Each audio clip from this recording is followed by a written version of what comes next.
다음은 바로 중추 조절의 원리에 대해서 최현목 협회장님으로부터 프레젠테이션 강의하겠습니다. 박수로 모시겠습니다.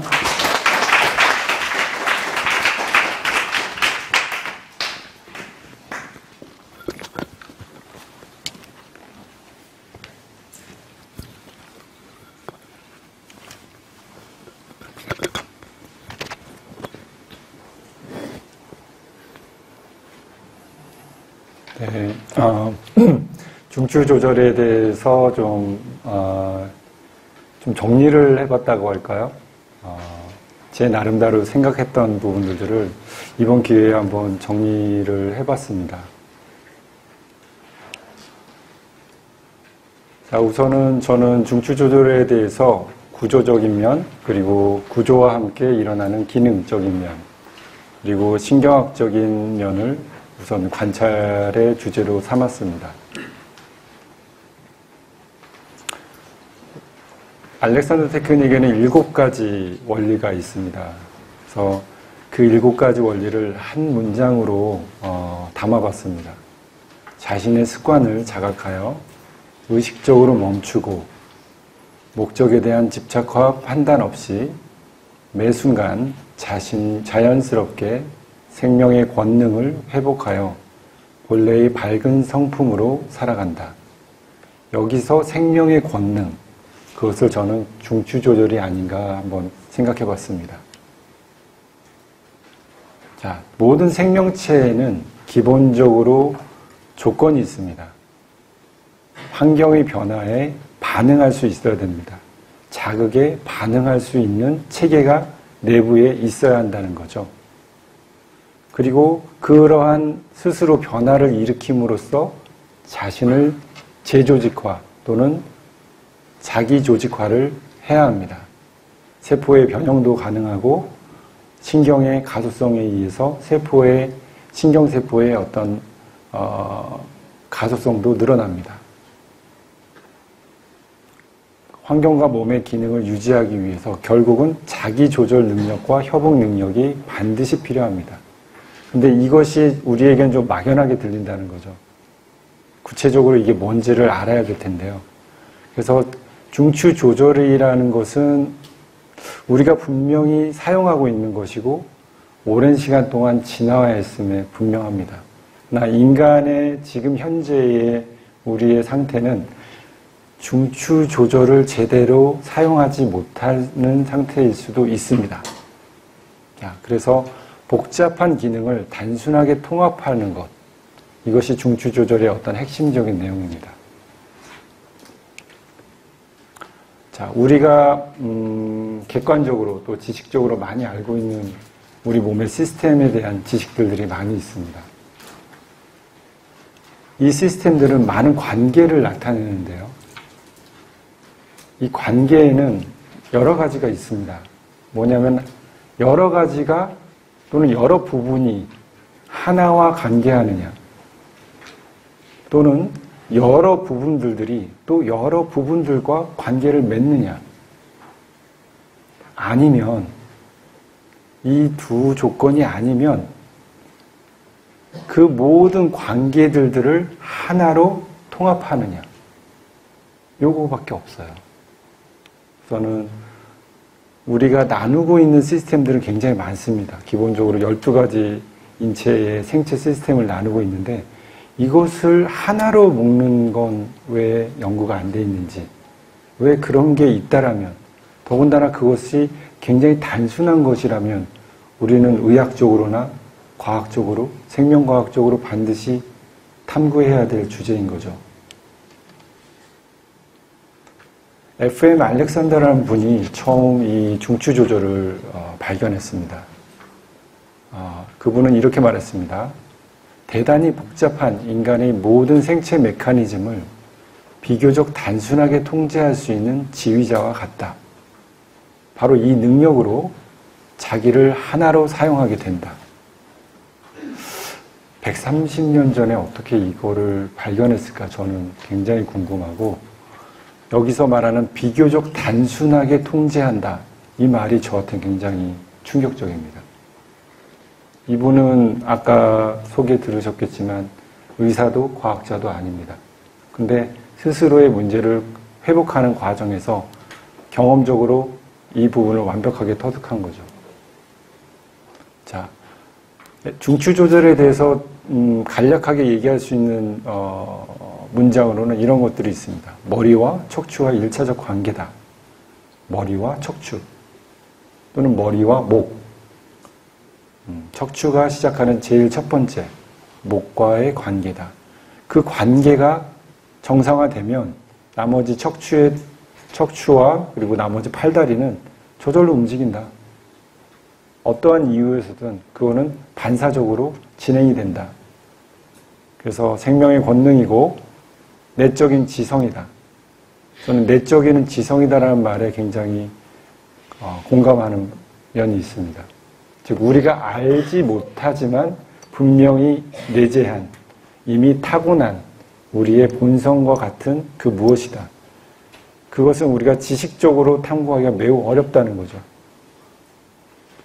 또 서양에서는 이거를 구조의 항상성이라고 표현하기도 합니다. 조금 더 표현하자면 자세와 동작을 위해서는 1차적으로 머리와 척추의 위치를 조절하면 하위 반사체계는 자동적으로 정상화된다. 이 말이 지금 경험을 하신 분들은 당연하다라고 이해되실 거예요.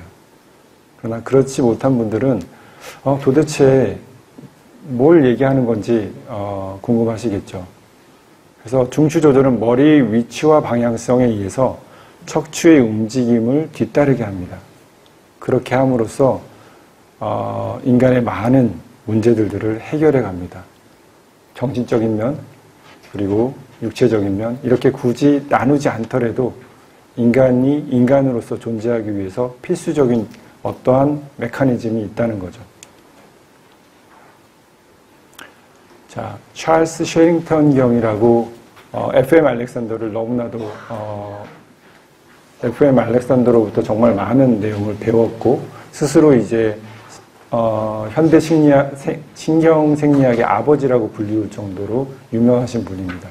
이분이 하신 말이 머리의 위치가 목을 통해 다른 신체 부위의 변화에 따라 조정되는 것이 전신 근육을 위해 가장 중대한 효과를 준다라고 말했습니다. 또 조지 코길이라고 하는 동물 생리학자이자 해부학자 그러면서 철학자이신 분이 부분의 반사 패턴은 전체 반사 패턴을 반영한다 그랬습니다. 이분도 FM 알렉산더와 굉장히 깊은 학문적 교류를 하신 분이고 그렇지만 이분이 중추 조절에 대해서 굉장히 한 25년 정도 뒤늦게 발견합니다. 그러나 과학적으로 완벽하게 이 중추 조절이란 존재한다라고 말하는 거죠.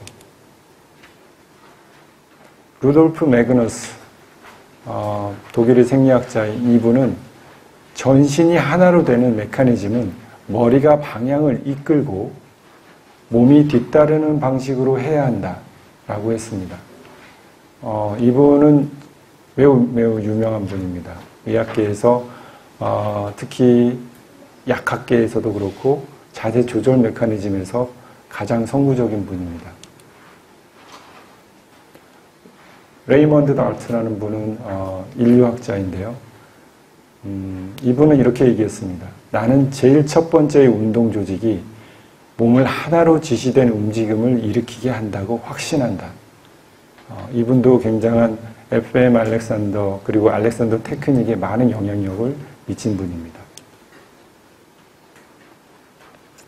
자, 그래서 저는 생각하게 됐습니다. 도대체 어떻게 무언가가 있는데 그 프라이머리 컨트롤이라는 게 어떻게 전신의 기능을 영향을 진짜 주는가? 전신의 기능을 영향을 준다? 이거는 우리가 보통 흔하게 말할 수 있는 거지만 이것이 정말 그러한가에 대해서는 잘 모르는 부분이 있습니다. 과연 어떻게 영향을 주는가? 또 어떻게 회복할 수 있는가? 이게 저의 연구 과제입니다. 자, 그러기 위해서는 전신에 영향을 줄 수 있기 위해서는 적어도 세 가지 이상의 우리 몸의 기능을 통합하는 시스템이 있어야 돼요. 저는 그것을 하나는 신경계, 모든 정보를 하나로 통합하고 그것을 조절할 수 있는 기능이 있어야 되고요. 그 다음에는 근막계 또는 막계, 결합조직을 통해서 전신에 있는 모든 구조물들을 하나로 통합하는 시스템입니다. 또 하나는 체액 시스템입니다. 체액이 순환을 통해서 전신의 모든 화학적 과정을 모두 통합합니다. 그것을 소위 항상성이라고 표현하죠. 그래서 이렇게 구조적인 면, 그리고 기능적인 면을, 그리고 신경학적인 면을 포함해서 고찰해 보고자 합니다. 간단하게 밖에 설명을 못 드리겠는데요. 우리는 어마어마한 시간을 통해서 진화해 왔습니다.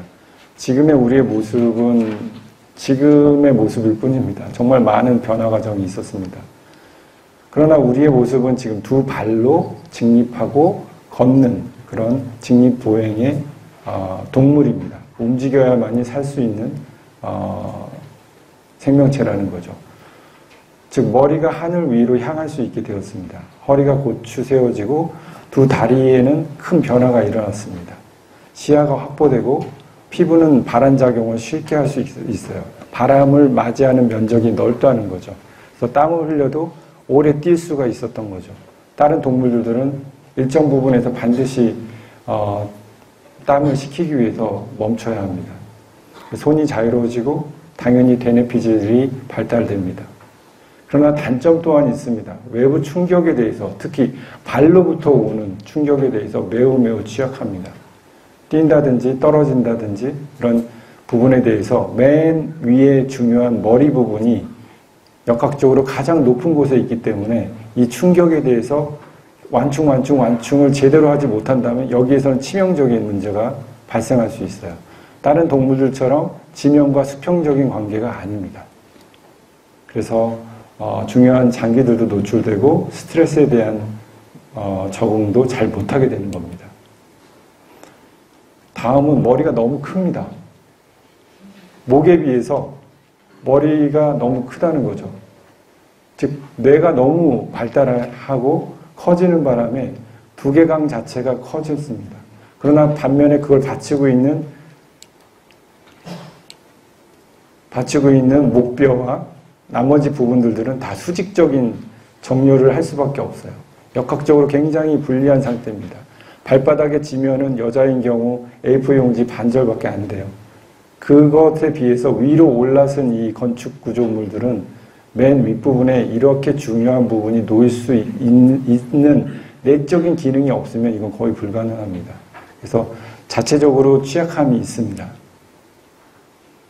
특히 역동적일 때, 어떤 방향으로 진행해야 할 때, 우리의 역학적인 모습은 앞으로밖에 진행을 할 수 없습니다.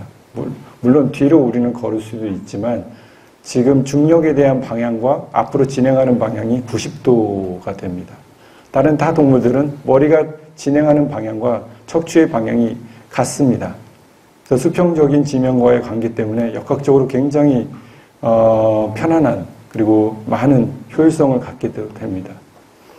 그 레이몬드 다츠라는 분이 머리가 균형을 잡는 주된 움직임의 기관이 되지 못한다면 다른 움직임의 계획은 불균형 상태에 빠진다라고 했습니다. 이분은 정말 많은 인간의 진화 과정을 학자로서 지켜봤다라고 볼 수 있습니다. 인간이 어떻게 쓰게 됐는지.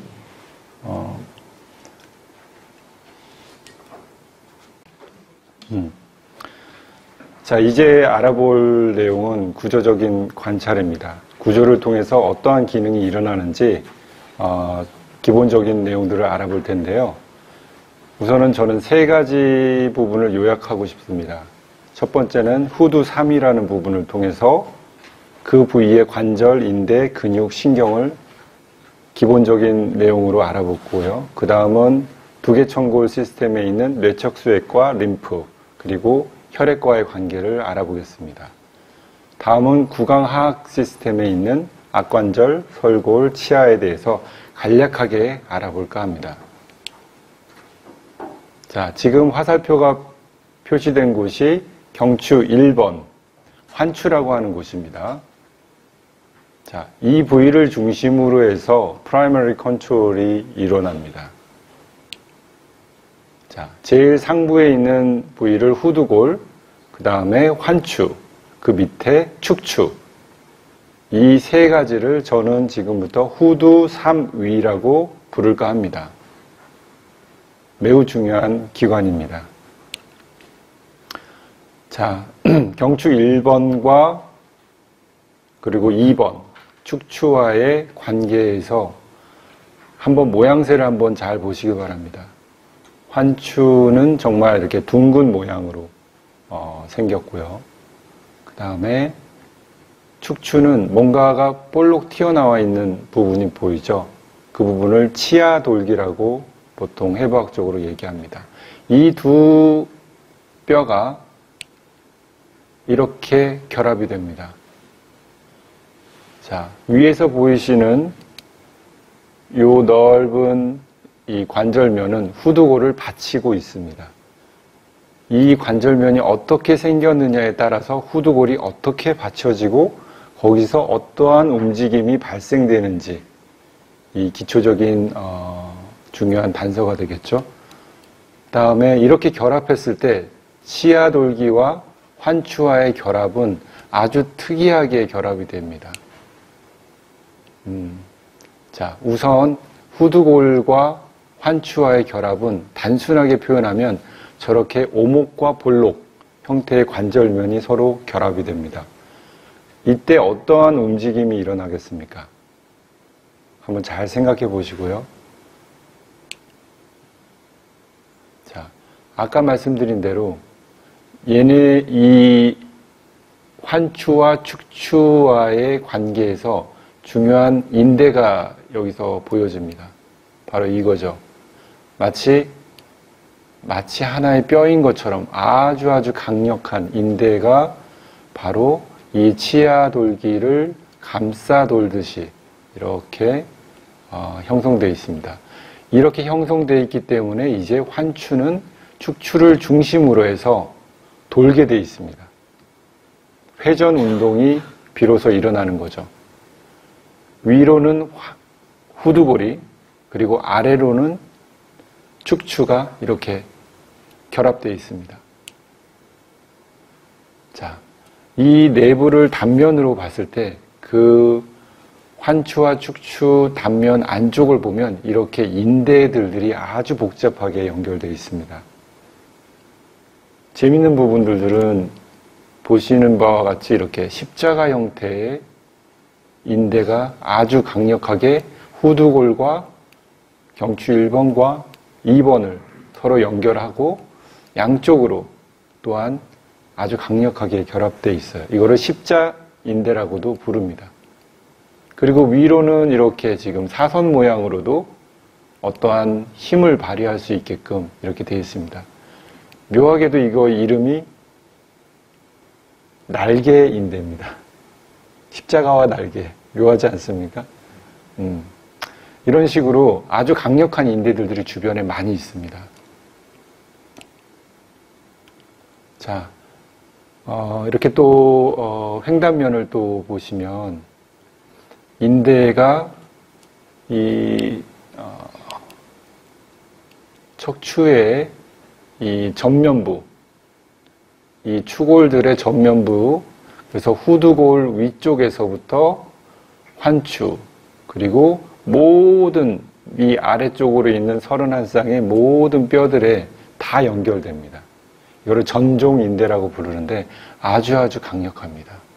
특히 지금 후두골과 또 환추에 연결되어 있는 많은 결의 인대들이 있습니다. 왜 이렇게 결합되어 있을까? 그리고 또 뒤쪽으로도 인대들이 아주 강력하게 후두골 안쪽, 즉 우리 두개골 안쪽으로도 몇 겹을 통해서 이렇게 추간공 사이까지 다 연결됩니다. 자, 이 뒤쪽으로는 이제 우리가 알고 있는 뒤쪽 후두부 안쪽에 있는 막들입니다. 인대와 막들이 다 결합되어 있어요. 자, 이렇게 지금 후두골 뒷부분에 붙어 있는 후두 하근들이 이러한 모양으로 있습니다. 자세히 보시면은 여러 가지 방향을 가지고 있는 것이 보일 겁니다. 후두골과 그리고 환추, 축추, 후두 3위를 모두 연결하고 있습니다. 또 이 후두 3위를 연결하는 이 후두 하근들과 함께 또 아래쪽으로도 많은 근육들이 동시에 같이 연결되고 있는 모습이 보입니다.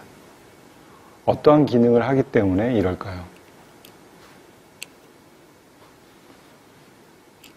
맨 아래쪽에 있는 꼬리뼈까지 이 기립근들과 이 안에 있는 작은 그 자세 근육들이 다 결합되어 있습니다. 또 근막 조직을 통해서 또 종골 끝까지 발바닥까지 다 연결되어 있는 셈입니다. 이거는 후면부의 모습이죠. 이제 전면부의 모습을 보면 이쪽 앞쪽으로도 근육이 연결되면서 흉골병을 지나서 복근과 대퇴직근을 통해서 경골근까지 해서 다시 또 발까지 연결됩니다. 그래서 앞과 뒤로 모두 다 연결되어 있는 셈이에요. 자, 여기서 영상을 잠깐 보겠습니다. 경추 1번, 경추 2번,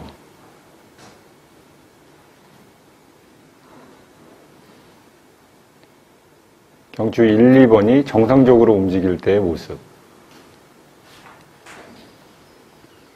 그리고 이 두 관절 사이에 있는 관절낭, 그리고 인대, 그리고 그 사이를 지나가는 추골동맥이 있습니다. 근데 어떤 머리의 무게에 의해서 이런 회전이 잘못된 형태로 일어났을 경우 관절낭과 주변 인대에 강한 압력이 형성되고 많은 혈관과 그리고 주변의 많은 조직들을 무리를 주게 되어 있습니다.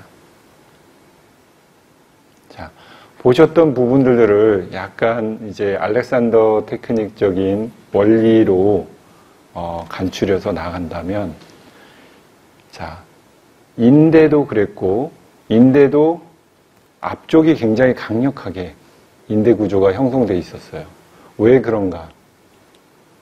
바로 이 후두골이 앞쪽으로 전방으로 슬라이딩 되게끔 하는 것을 방지하기 위해서요. 아까 보셨듯이 후두골과 환추가 좌우로 움직일 수 있는 상태가 아니고 회전을 할 수 있는 모양새가 아니라 앞뒤로만 굴곡신전만 아주 굴곡신전에 아주 적합하게만 그 관절면이 만들어져 있어요. 아주 미세한 정도로만 측면으로 움직일 수 있다는 거죠. 여기서 알 수 있는 것은 뭐냐면 굴곡과 신전을 할 수 있는 그런 관절면의 특성에 의해서 경추 전체의 50%에 해당되는 관절 운동을 바로 후두골과 경추 1번 환추가 한다는 거예요. 50%. 나머지 밑에 있는 그 부분들은 나머지 50%를 감당하겠죠? 자, 이렇게 50%의 많은 역할을 하는데 또한 여기서 알 수 있는 것은 잠시 뒤로 가서 보겠습니다.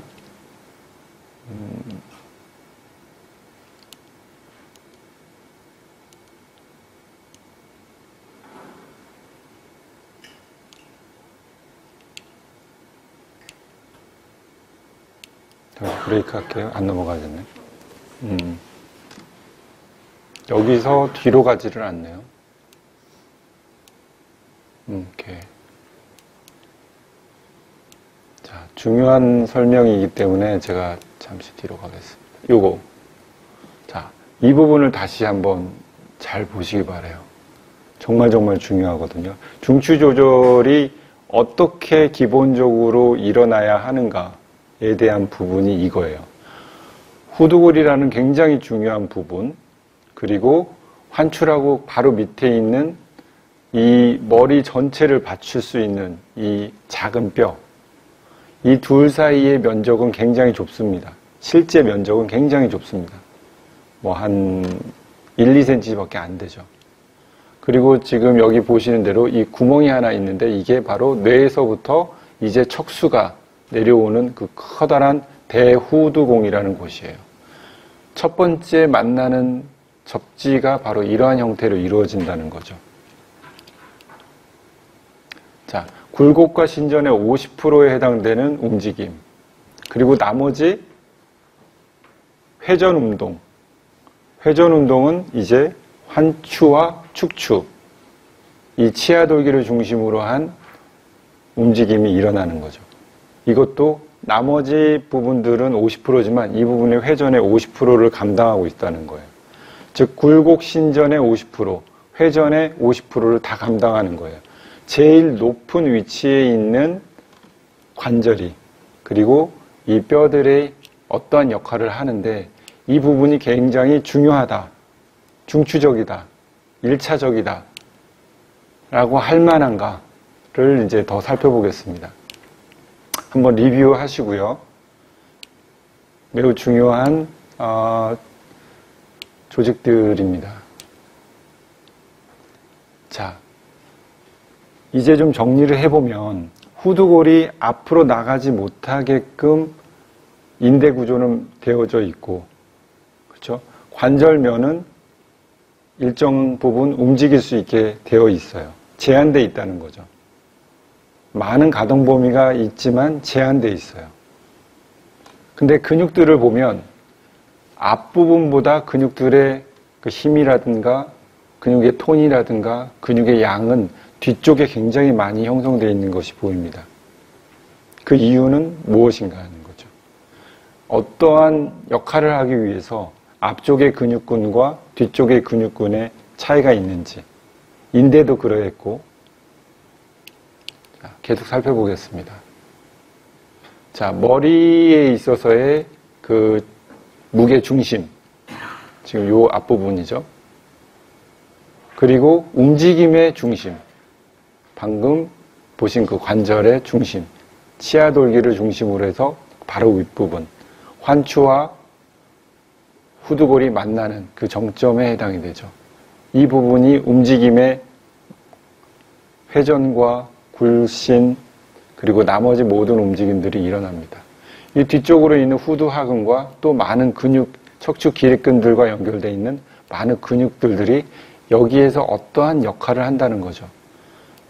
보시는 바와 같이 중심이 이쪽에 있음으로 인해서 무게 중심의 지렛대 역할을 할 부분이 뒤쪽에 있음으로 인해서 뒷부분에 있는 근육들은 당연히 수축을 할 수 있는 아주 마땅한 기능들이 있는 거예요. 기본적으로 수축을 잘 해야만이 머리가 이 무게중심에 의해서 앞으로 넘어가는 것이 방지되겠죠. 그래서 신경들이 이 부분들을 어떻게 관리하는가, 이 부분이 굉장히 중추 조절을 이해하는 데 중요하겠습니다. 그리고 어떠한 머리의 방향성, 이것도 여기에 관련되어 있다고 보겠습니다. 즉 우리 인간이 움직이기 위해서 최상부에 있는 이 머리를 어떻게 컨트롤해서 진행시켜야 하는가, 이것이 잘못되었을 때 어떠한 문제가 또한 발생될 수 있는가, 이런 걸 한번 생각해 보시면서 진행하겠습니다.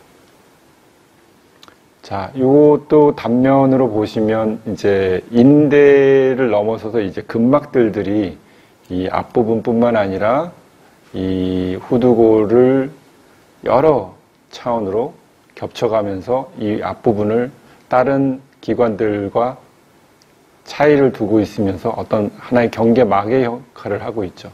즉 척추를 중심으로 해서 최상부와 최하부까지 연결되어 있는 어떤 근막 조직들과 또 인대 조직들, 그 많은 결합 조직들이 어떤 상호적인 긴장 관계를 가질 수 있는가를 살펴보면 좋겠습니다.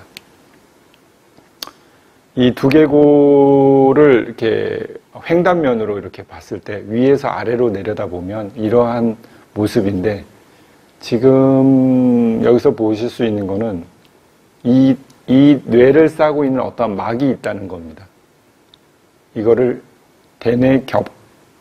대뇌겸이라고 부르기도 합니다. 요 위쪽에 있는 걸 대뇌겸, 이걸 전체를 경막이라고 부릅니다.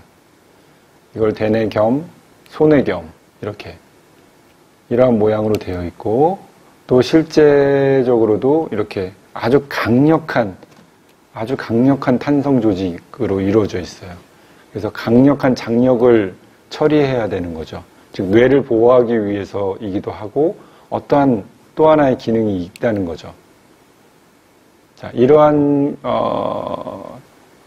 단순화시킨 그림을 보시면 이러한 모습인데,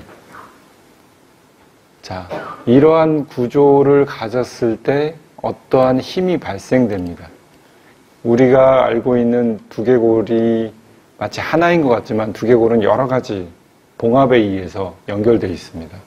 이들을 움직이고 또 이들의 상호적인 긴장 관계를 맨 아래쪽에 천골까지 전달하는 어떠한 힘을 발생합니다. 그리고 바깥으로도 이쪽 인대나 이쪽 막 조직에 연결을 합니다. 즉 연장되어 있다는 거죠. 두개골의 앞면 부분부터 시작해서 이렇게 견막을 통해서 이렇게 인대 조직까지 계속해서 연결됩니다. 다리 발바닥까지 연결돼요. 자, 어떠한 차원으로 이러한 지금 화살표로 보이는 것처럼 어떠한 힘이 어떠한 방향을 가지고 움직이게 됩니다.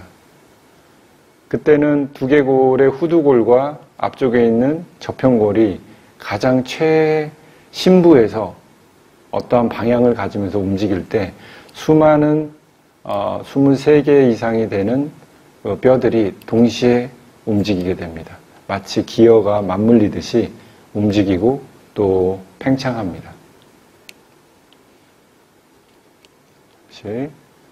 자, 여기 지금 보시는 것 같이 이 황금색의 부분이 신경 다발들이죠.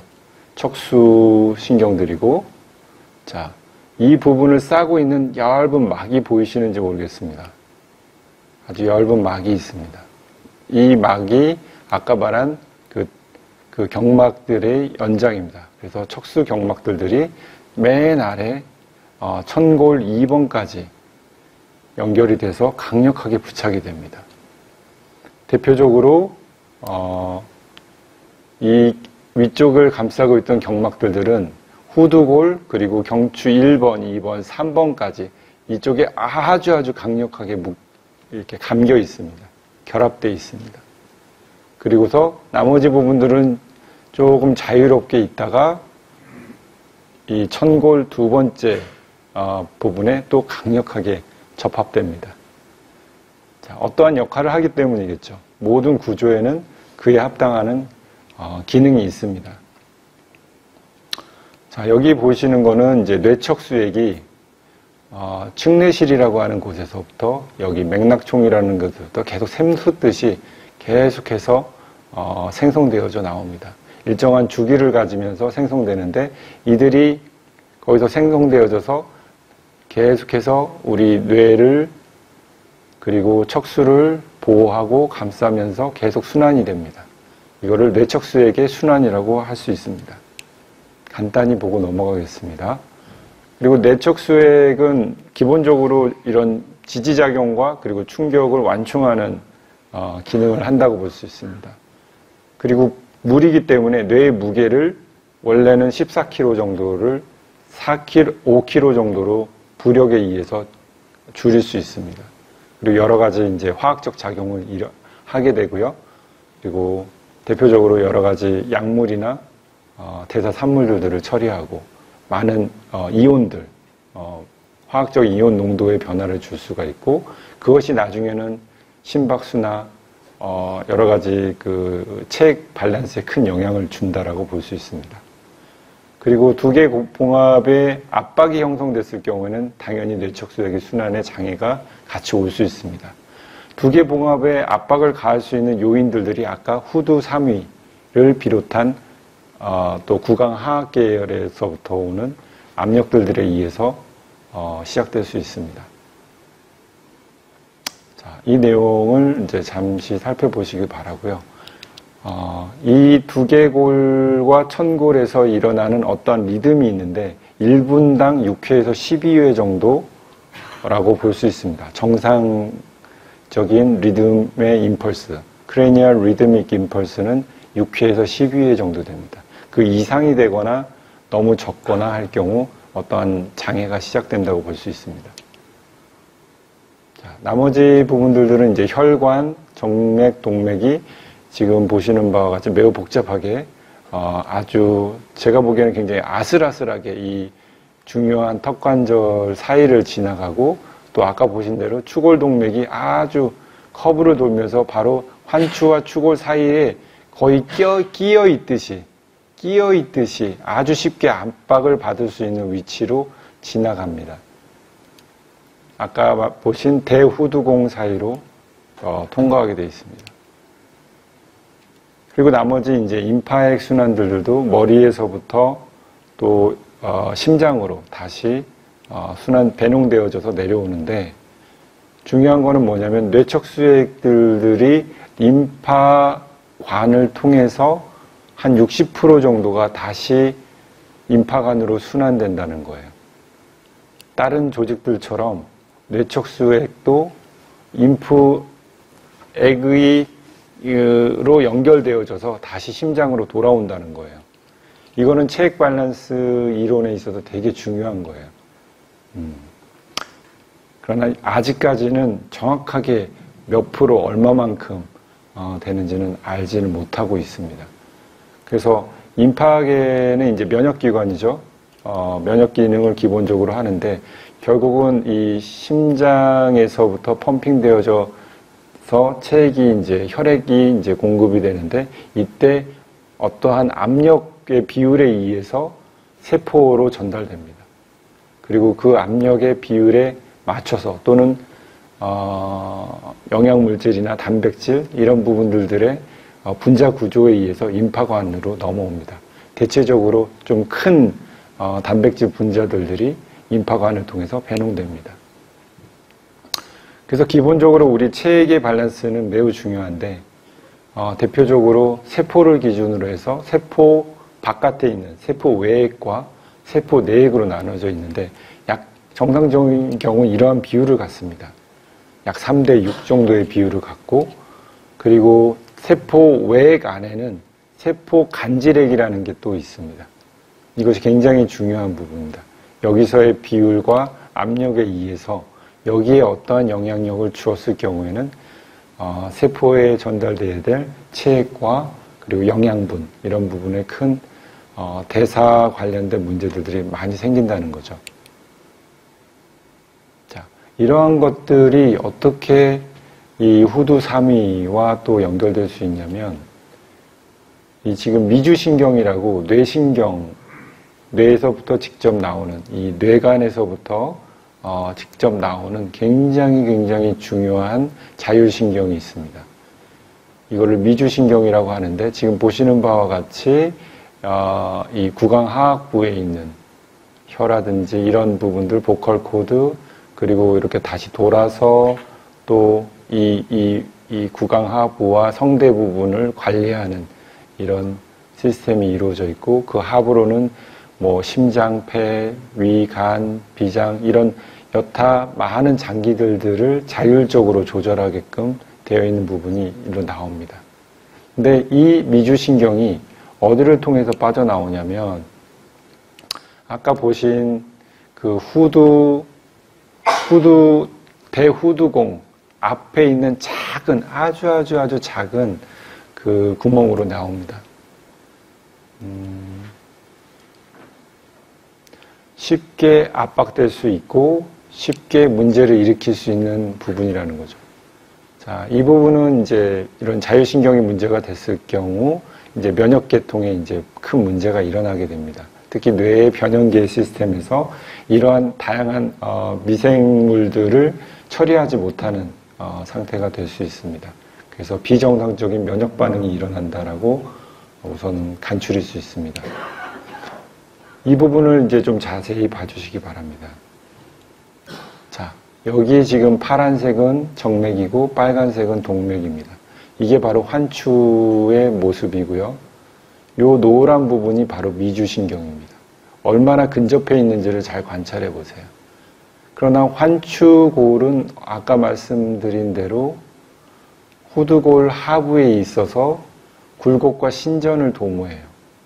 굴곡과 신전을 도모할 뿐만 아니라 아래쪽으로는 이러한 모습으로 회전을 할 수 있는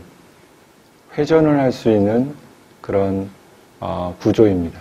이럴 때 회전이 잘못되었을 경우에는 뇌로 올라가는 뇌동맥들, 그리고 추골동맥들, 그리고 미주신경, 바로 이 작은 구멍으로 나오는 이 미주신경들을 건드릴 수 있다는 거죠. 이건 구조적으로 굉장히 중요하고 앞으로 질환을 볼 때 굉장히 중요한 관점이 됩니다. 지금 옆에 보시는 것처럼 여기 지금 뇌간이라고 하는 부분이 또한 바로 척수신경 바로 윗부분에 있습니다. 생명의 모든 기능을 다 담당한다고 보시면 돼요. 이게 정상적인 지금 공간을 확보했느냐 하지 못했느냐에 따라서 큰 영향을 주는데, 그 역할을 하는 부분이 지금 이 후두 3위에 관련되어 있다는 겁니다. 지금 보시는 거와 같이 여러 가지 병변이 일어날 수 있어요. 이 부분이 뇌간인데 뇌간을 치아돌기가 건드릴 수도 있고, 또 후두골이 앞으로 잘못 진행되면서 이 척수신경뿐만 아니라 뇌간, 그리고 여기서 일어나는 많은 문제들이 다 같이 일어납니다. 심하면 이쪽에 아주 말하자면은 약간 흘러나오는, 삐져나오는 그런 증상도 일어날 수 있습니다. 그렇게 되면 뇌척수에게 문제가 생기게 되고 염증이 발생되고, 그리고 비정상적인 수압이, 뇌수압이 걸리게 되고 많은 문제들이 생깁니다. 지금 보시는 부분이 바로 방금 말씀드린 뇌간입니다. 이러한 위치에 있고 이러한 모양이고, 그리고 여기에는 11개의 뇌신경이 다 여기에서부터 분지됩니다. 후각신경 빼고 11개의 중요한 뇌신경, 모든 감각기관들, 두상 안면부에 있는 모든 감각기관들, 평형감각을 포함한 모든 감각기능들이 다 이 뇌간에 연결되어 있어요. 어떠한 중요한 역할을 한다는 거죠. 아주 기본적인 것들만 살펴본다 하더라도 이러한 맥박과 혈압을 조절하고 수분대사를 조절하며 음식물의 섭취와 조절하고 체온을 조절하며 생식기능을 조절합니다. 특히 생체 리듬을 조절을 합니다. 특히 화학적인 밸런스, 혈청과 포도당, 그리고 수면시, 각성시의 생체 리듬을 모두 조절합니다. 그리고 우리의 메인 주제인 자세 유지를 위한 반사 활동을 한다는 거, 이게 이제 제가 좀 강조하고 싶은 부분입니다. 그리고 뇌신경 11개를 분지한다는 거 알아보시기 바라고요. 이제 좀 더 알렉산더 테크닉에 입각한 차원으로 조금만 더 들어가 본다면, 지금 이렇게 단면으로 간단하게 보신 것처럼 앞부분에 이제 혀가 있고 구강 부분이 있고, 지금 우리가 알고 있는 목젖, 그리고 호흡기와 호흡을 하는 곳과 음식물이 넘어가는 곳, 즉 기도와 이 말하자면 식도가 아주 작은 요 영역에서 어떻게 처리되느냐에 따라서 음식물은 위장으로 넘어갈 것이고, 어떤 부분은 공기는 이 말하자면은 폐로 순환될 수 있습니다. 자, 이 부분을 이제 구강하학 영역이라고 하는데요. 대표적으로 연하작용, 그리고 저작, 그리고 호흡, 그리고 말을 하는 것, 소리를 내는 것, 이것에 큰 영향력을 줍니다. 좀 더 보자면 음식물을 꿀꺽 삼키는 연하작용, 이렇게. 이것이 굉장히 중요한 반사 기능입니다. 이 기능이 잘못되면 음식은 섭취될 수가 없습니다. 아무리 턱관절로 음식을 잘 씹었다 하더라도 분명히 여기서 큰 문제가 일어납니다. 사례가 들리기도 하고, 잘못되면 호흡을 막아서 심각한 문제가 발생되죠. 자, 지금 아까 보신 대로 여기서 지금 음식물과 이거의 사이를 아주 정교하게 처리하고 있죠.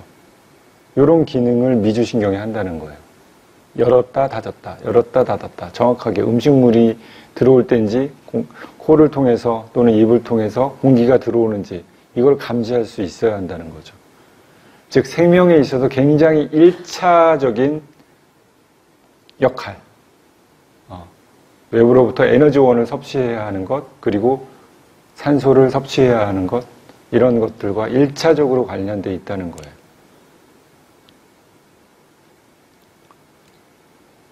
자, 그리고 발성, 성대하고도 연결되어 있습니다.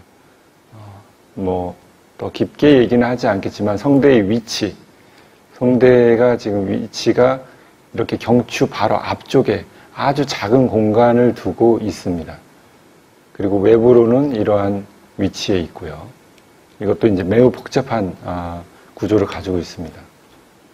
그러나 이제 이 혀가 굳기도 하고 성대에 문제가 생기기도 하는 여러 가지 원인들이 바로 이 뇌관과 그리고 후두 3위에서의 반사 활동에 의해서 중추적인 역할이 잘못됨으로 인해서 발생될 수 있습니다.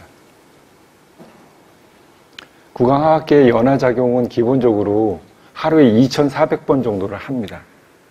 2,400번 정도 할 때마다 꿀꺽 삼켜보시면 치아가 한번 깍 맞물리는 그런 느낌이 드실 거예요. 입을 벌리고서는 침을 삼킬 수가 없습니다. 음식물도 삼킬 수가 없습니다. 그리고 침을 삼키는 것뿐만 아니라 음식물을 씹었을 때 우린 혀가 왼쪽, 오른쪽, 위, 아래 다 다양한 방향으로 움직여야 합니다. 근데 이렇게 움직이지 못하는 경우에도 부정경합 내지는 턱관절에 영향을 주어서 결국은 경막에 비틀림이 생기고, 당연히 경막에 비틀림이 생기면 뇌척수에게 순환에 문제가 오고요. 뇌신경에 문제가 생기면서 자율신경의 부조가 생깁니다. 이거는 아주 간단하게 그냥 제가 쉽게 설명하기 위해서 이렇게 한 거고요. 굉장히 복잡한 과정이 있습니다. 그리고 혀와 설골근의 긴장 및 감각 이상을 계속해서 초래합니다. 이 혀와 설골근, 이 목젖이라고 하는 그 부분, 이 영역이 굉장히 중요합니다. 이 부분이 이제 중추 조절에 있어서 굉장히 많은 방해 요인이 될 수 있다는 것을 언급하고 싶습니다. 그리고 음식물을 씹는 것, 그걸 저작이라고 하는데요. 무려 136개의 근육들이 작용될 수 있습니다. 그리고 이런 문제들은 이제 3차 신경, 안면신경 이런 걸 통해서 안면 근육의 문제를 일으키고 또한 안면의 어떤 구조를 비틀게 할 수 있어요. 그래서 비대칭된 안면을 형성할 수도 있습니다. 아무튼 비슷한 내용이니까 한번 보시기 바라고요. 중요한 것은 이제 이겁니다. 이 치아돌기, 아까 말한 이 치아돌기를 보시 이 정점, 경추 1번과 2번이 만나는 이 정점은 바로 이 턱관절이 움직였을 때의 축이 된다는 거예요. 굉장히 중요한 중심축이에요. 중력과 중력을 받아들이고 그리고 상악과 하악이 움직일 때 이 하나의 지렛대와 같이 축 역할을 할 수 있는 부분이에요. 즉 역학적으로 굉장히 많은 힘을 받을 수밖에 없다는 거예요. 이 턱관절은 굉장히 강력한 관절이거든요. 우리 몸에서 가장 강력한 근육들이에요. 이 부분들이 치아라고 하는 부분들과 연결되면서 굉장히 많은 복합적인 문제들이 일어납니다. 자, 치아가 정확하게 맞물리지 못하는 것, 즉 부정교합이 일어났을 때는 당연히 어마어마하게 많은 문제가 일어납니다. 치아는 마치 한 수백 개의 관절이 동시에 움직이고 있는 것과 같아요. 그 정도의 많은 고유수용 감각 기능이 여기 다 있습니다.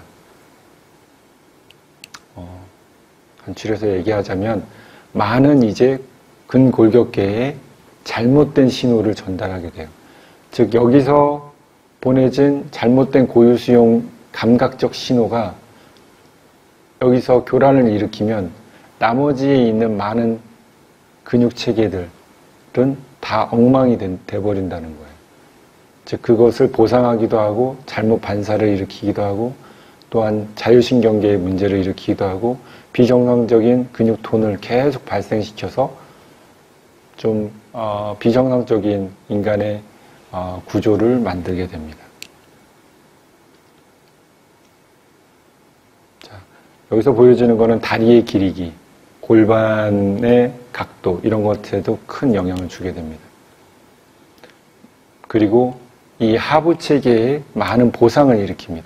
상부에서 일어난 체계들은 굉장히 고유수용적인 신경의 중요성이 있기 때문에 먼저 프라이머리하다. 무엇보다 중요하다는 이유는 이 하부 체계에 이제 영향을 많이 준다는 겁니다.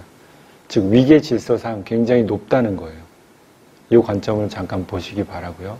뭐 세세한 거는 미리 다 얘기할 수 없을 만큼 중요합니다. 특히 횡격막 그리고 하부에 있는 골반 하강에 있는 그런 막들 이런 부분에 심각한 변형을 주게 됩니다. 그래서 이런 부분의 문제는 이 부분의 중요성인데 두상 안면부와 경추는 많은 이런 연결성이 있습니다. 아까 보신 대로 중추신경과 말초신경의 딱 접합점, 시작점, 그 분리점이라고 볼 수도 있고 그리고 오관, 그리고 오감각이 연결되어 있고 중요한 평형감각과 아까 말한 치아나 턱관절과 같은 굉장히 중요한 고유수용 감각 기능들이 다 집합되어 있는 곳이라는 거죠. 그리고 생명의 중요한 호흡과 소화작용, 아까 말씀드린 연화와 저작작용에 가장 중요한 역할을 하는 부위고 발성과 말을 하는 것, 그리고 감정 표현을 하기 위한 많은 출구들 역할을 합니다.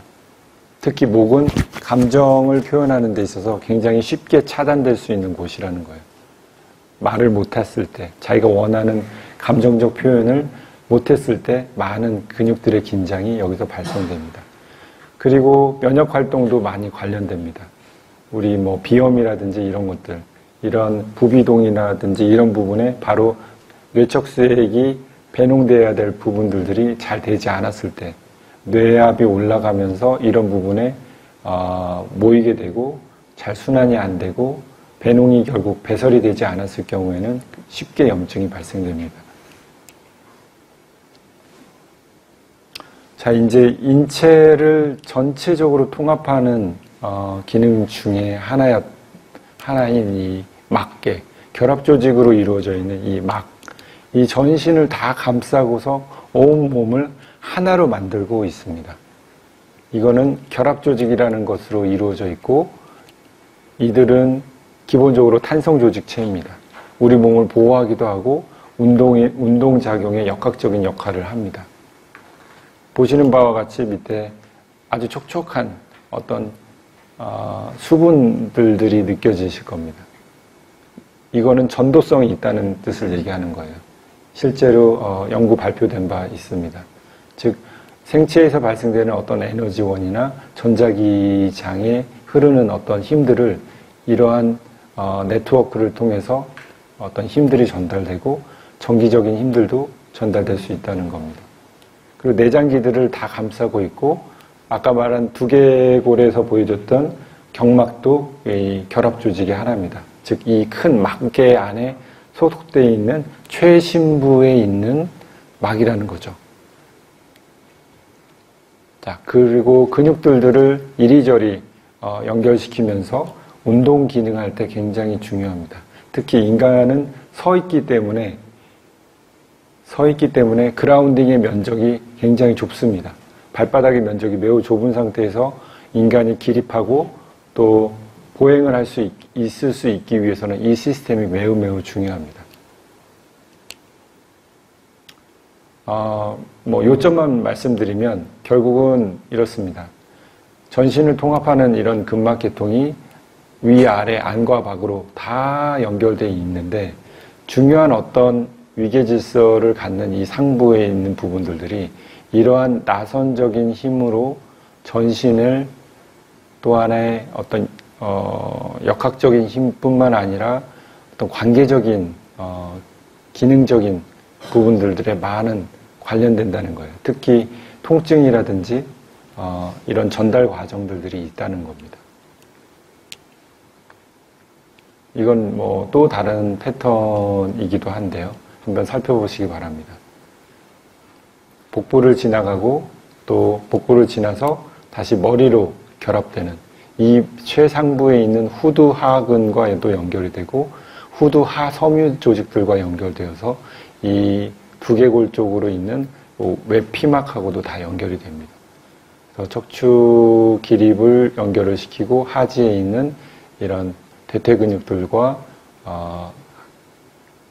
모든 발바닥 쪽까지 연결돼서 다시 또 상체로 또 연결됩니다.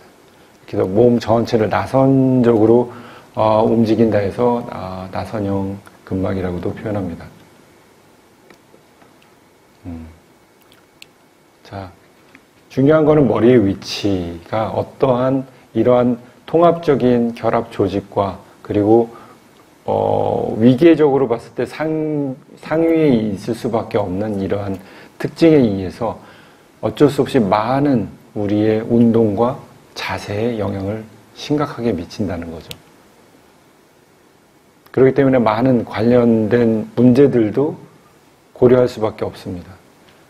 특히 지금 르네 칼리엣 교수가 말하고 있는 부분은 굉장히 중요한 부분입니다. 몸은 머리를 따라가는 것이 공리이다. 머리를 움직여 전체 몸의 자세를 재조절할 수 있다.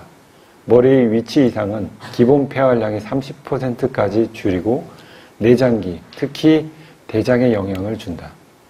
엔도핀의 생산이 감소하고 통증이 증가된다. 시사하는 바가 굉장히 큽니다. 기타 이제 많은 이런 장애에 해당될 만한 문제들이 계속 연결됩니다.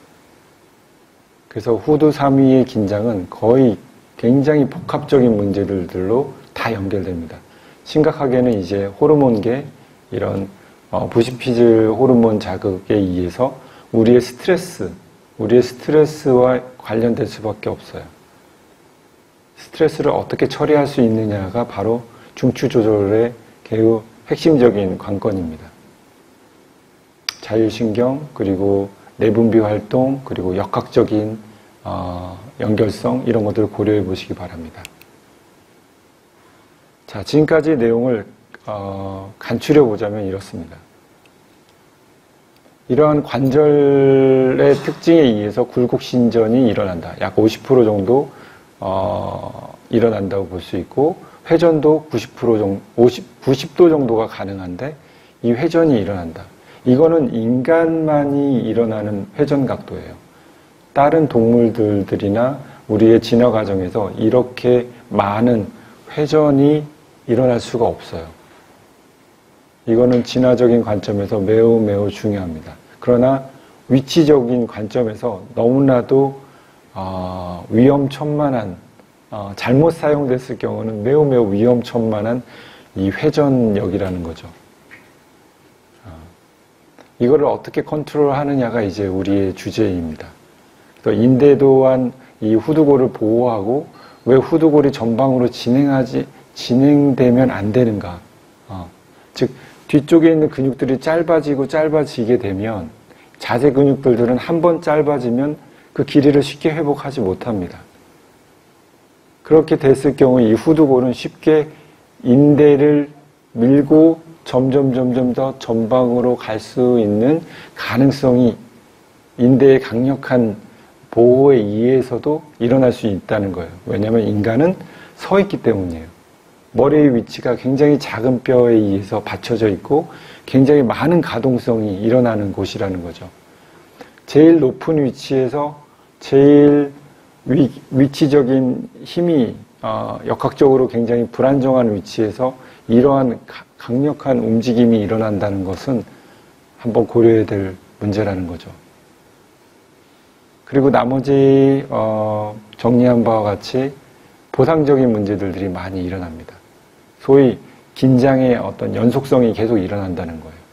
대표적으로 이 심부에 있는 뇌경막, 그리고 뇌경막과 관련된 자율신경적인 문제와 또는 뇌척수액의 순환 문제는 아주 많은 비정상적인 증상을 많이 일으킵니다.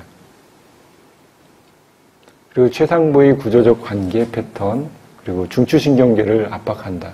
이 말은 굉장히 무시무시한 말입니다. 뇌에 일정한 압박을 지속한다는 거죠. 즉 어떤 부분이 압박을 풀어주지 않으면 중추신경계의 뇌와 척수의 압박은 풀리지 않는다라고도 볼 수 있다는 거죠. 자, 작은 변화에도 통합 기능에 막대한 영향을 준다는 거죠. 그러니까 위계질서상 굉장히 높게 있다는 것을 시사합니다. 두뇌로 신현되는 림프, 혈관, 신경, 뇌척수액 등등에 대한 문제가 또한 계속 생기고 또 근막적인 문제 생기고요. 그래서 맨 밑에 부분은 이런 것들이 복합적으로 일어날 수 있는 진행 상태입니다. 결국은 통증이 일어나고 결국은 어떤 질환의 증상이 나타나고 그게 해결되지 않으면 결국은 만성적인 문제로 빠진다는 뜻입니다. 자, 신경학적인 고찰을 잠깐 보겠습니다. 우리의 신경계는 기본적으로 이렇게 나눠지고 있습니다. 중추신경계와 말초신경계. 중추신경계는 바로 뇌와 척수로 이루어져 있고 말초신경계는 바로 뇌신경 12개와 척수신경 31쌍으로 이루어져 있습니다. 그래서 자율신경과 또 체성신경으로 이루어져 있죠. 체성신경은 운동과 감각을 담당하고 있고 자율신경은 우리 몸을 스스로 자동적으로 조율할 수 있게끔 교감신경과 부교감신경으로 이루어져 있죠. 자, 이들의 역할은 기본적으로 이렇게 5단계로 진행될 수 있습니다. 어떤 자극이 왔을 때 그것을 수용하는 수용기들이 있습니다.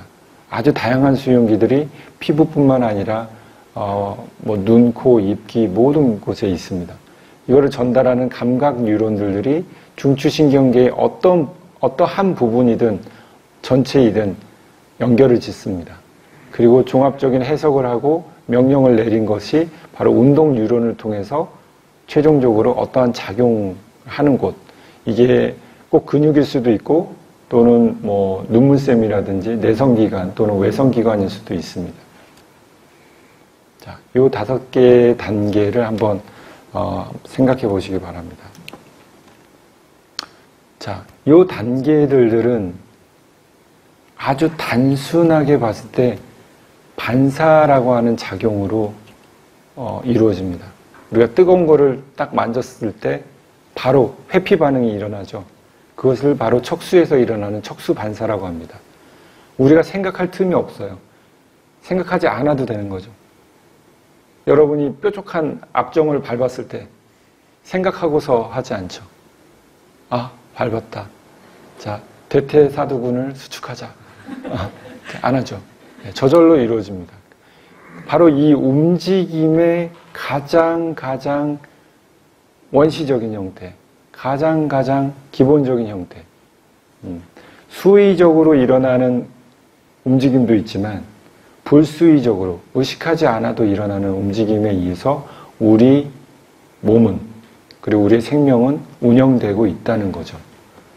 아주 아기 때 보시면 많은 원시반사의 형태가 그 발달 과정상에 보이게 되는데 이 원시반사는 입태, 말하자면은 정자와 남자가 만나서 입태한 5주만 되면 벌써 시작이 됩니다. 5주, 입태 5주, 생후 5주가 아니고 입태 5주. 아주 어떠한 중요한 때문이겠죠. 그리고 이 원시 반사의 형태는 많은 이제 성장 과정에 어마어마한 역할을 초래합니다. 어렸을 때 이렇게 젖을 빠는 힘, 그리고 젖을 찾아가는 어떤 감각적 반응들, 위험했을 때 반응하는 것, 그리고 움직이기 위해서 가는 것, 이런 것과 이제 우리가 지금 얘기하고자 하는 주제인 중추 조절과 연결되어 있다는 거죠. 자, 대표적으로 여러 가지 있지만 이 토닉 레베닝 사인 리플렉스라고 하는 것, 즉 어떠한 중력하에 어떠한 머리의 위치를 딱 두게 되면 자동적으로 어떠한 반응을 하게 돼 있다는 거죠. 머리가 아래쪽으로 가게 됐을 경우에는 나머지 팔다리를 몸쪽으로 다 구부립니다. 그리고 머리를 위쪽으로 젖혔을 경우에는 바로 구부렸던 팔들을 다시 쭉 핍니다. 즉 머리의 위치에 의해서 이러한 원시적 반사가, 즉 운동에 해당되는 것이 일어납니다. 그리고 또 눈여겨볼 수 있는 것은 바로 STNR이라고 그래서 Symmetric Tonic Neck Reflex. 어린 아기들이 바로 머리를 아래로 굽혔을 때는 이 상지, 팔을 안쪽으로 굴곡을 하는 대신 다리는 쭉 뻗으려고 하는 그러한 반사 활동이 일어나고, 머리를 뒤로 신전시켰을 때는 상지를 쭉 뻗고 하지는 구부리는 이러한 반사 활동도 일어납니다. 또한 아주 어린 생후 1개월도 채 안 된 아이들에게도 나타날 수 있는 것이 바로 이 ATNR, 맨 마지막에 보이는 이 그림. 머리를 돌린 쪽으로 팔다리를 신전하는 거예요. 이거는 대칭적이지만 이건 비대칭적이에요. 이건 이제 굉장히 중요합니다. 이거는 이제 기기, 그리고 보행, 이걸 다 연결되는 아주 초기에 이런 과정을 거쳐서 이렇게 되는 거예요. 일단은 간추려서 말씀드렸습니다. 자, 제가 말씀드리고 싶은 거는 이러한 반사 활동이 진행돼서 생후 1년, 그리고 그 이후로도 계속해서 이 반사 활동이 정상적으로 이루어지지 못하면 결국은 그 이후의 성장 과정에 많은 영향을 줘요. 첫 번째가 뭐냐면 바로 이 ATNR이나 방금 요 중간에 있는 이 ATNR이나 이런 토닉 라베닝 사인, 그리고 STNR 이런 게 잘못되면 근육의 톤, 특히 자세 근육의 톤들에 문제가 온다는 거예요. 그래서 아이들이 이렇게 W자로 이렇게 막 앉는 거 있죠. 그리고 무조건 이렇게 이렇게 웅크리는 거. 즉, 자기 몸을 중력화해서 컨트롤할 수 있는 자세 근육의 톤이 현격하게 약해진다는 거예요. 그럼으로 인해서 책상에 앉을 수조차 없어요. 그럼으로써 작은 어떤 이런 사물을 만질 때도 어떠한 습관을 갖고서 움직이게 돼요. 특히 목 뒤의 근육을 컨트롤 못해요. 대표적인 토닉 머슬이 바로 후두 하근과 이 목 주변에 있는 근육들이에요. 목을 어떻게 움직였을 때 바로 반사적으로 일어나는 근육 체계들에 문제가 생긴다는 거고, 그것은 결국 그 이후에 정서적인 면, 그리고 육체적인 면, 많은 부분들이 관련됩니다. 자, 지금까지 말씀드린 거는 이제 이 배경을 말씀드린 거고, 제가 이제 본격적으로 말씀드리고 싶은 부분입니다. 중추 조절이 뭐냐? 중추 조절이 도대체 뭐냐라고 했을 때 하나의 가설을 우선 세우고 생각했으면 좋겠습니다. 이 리플렉스라고 하는 거는 방금 말씀드린 대로 모든 생명활동에 다 관련돼요.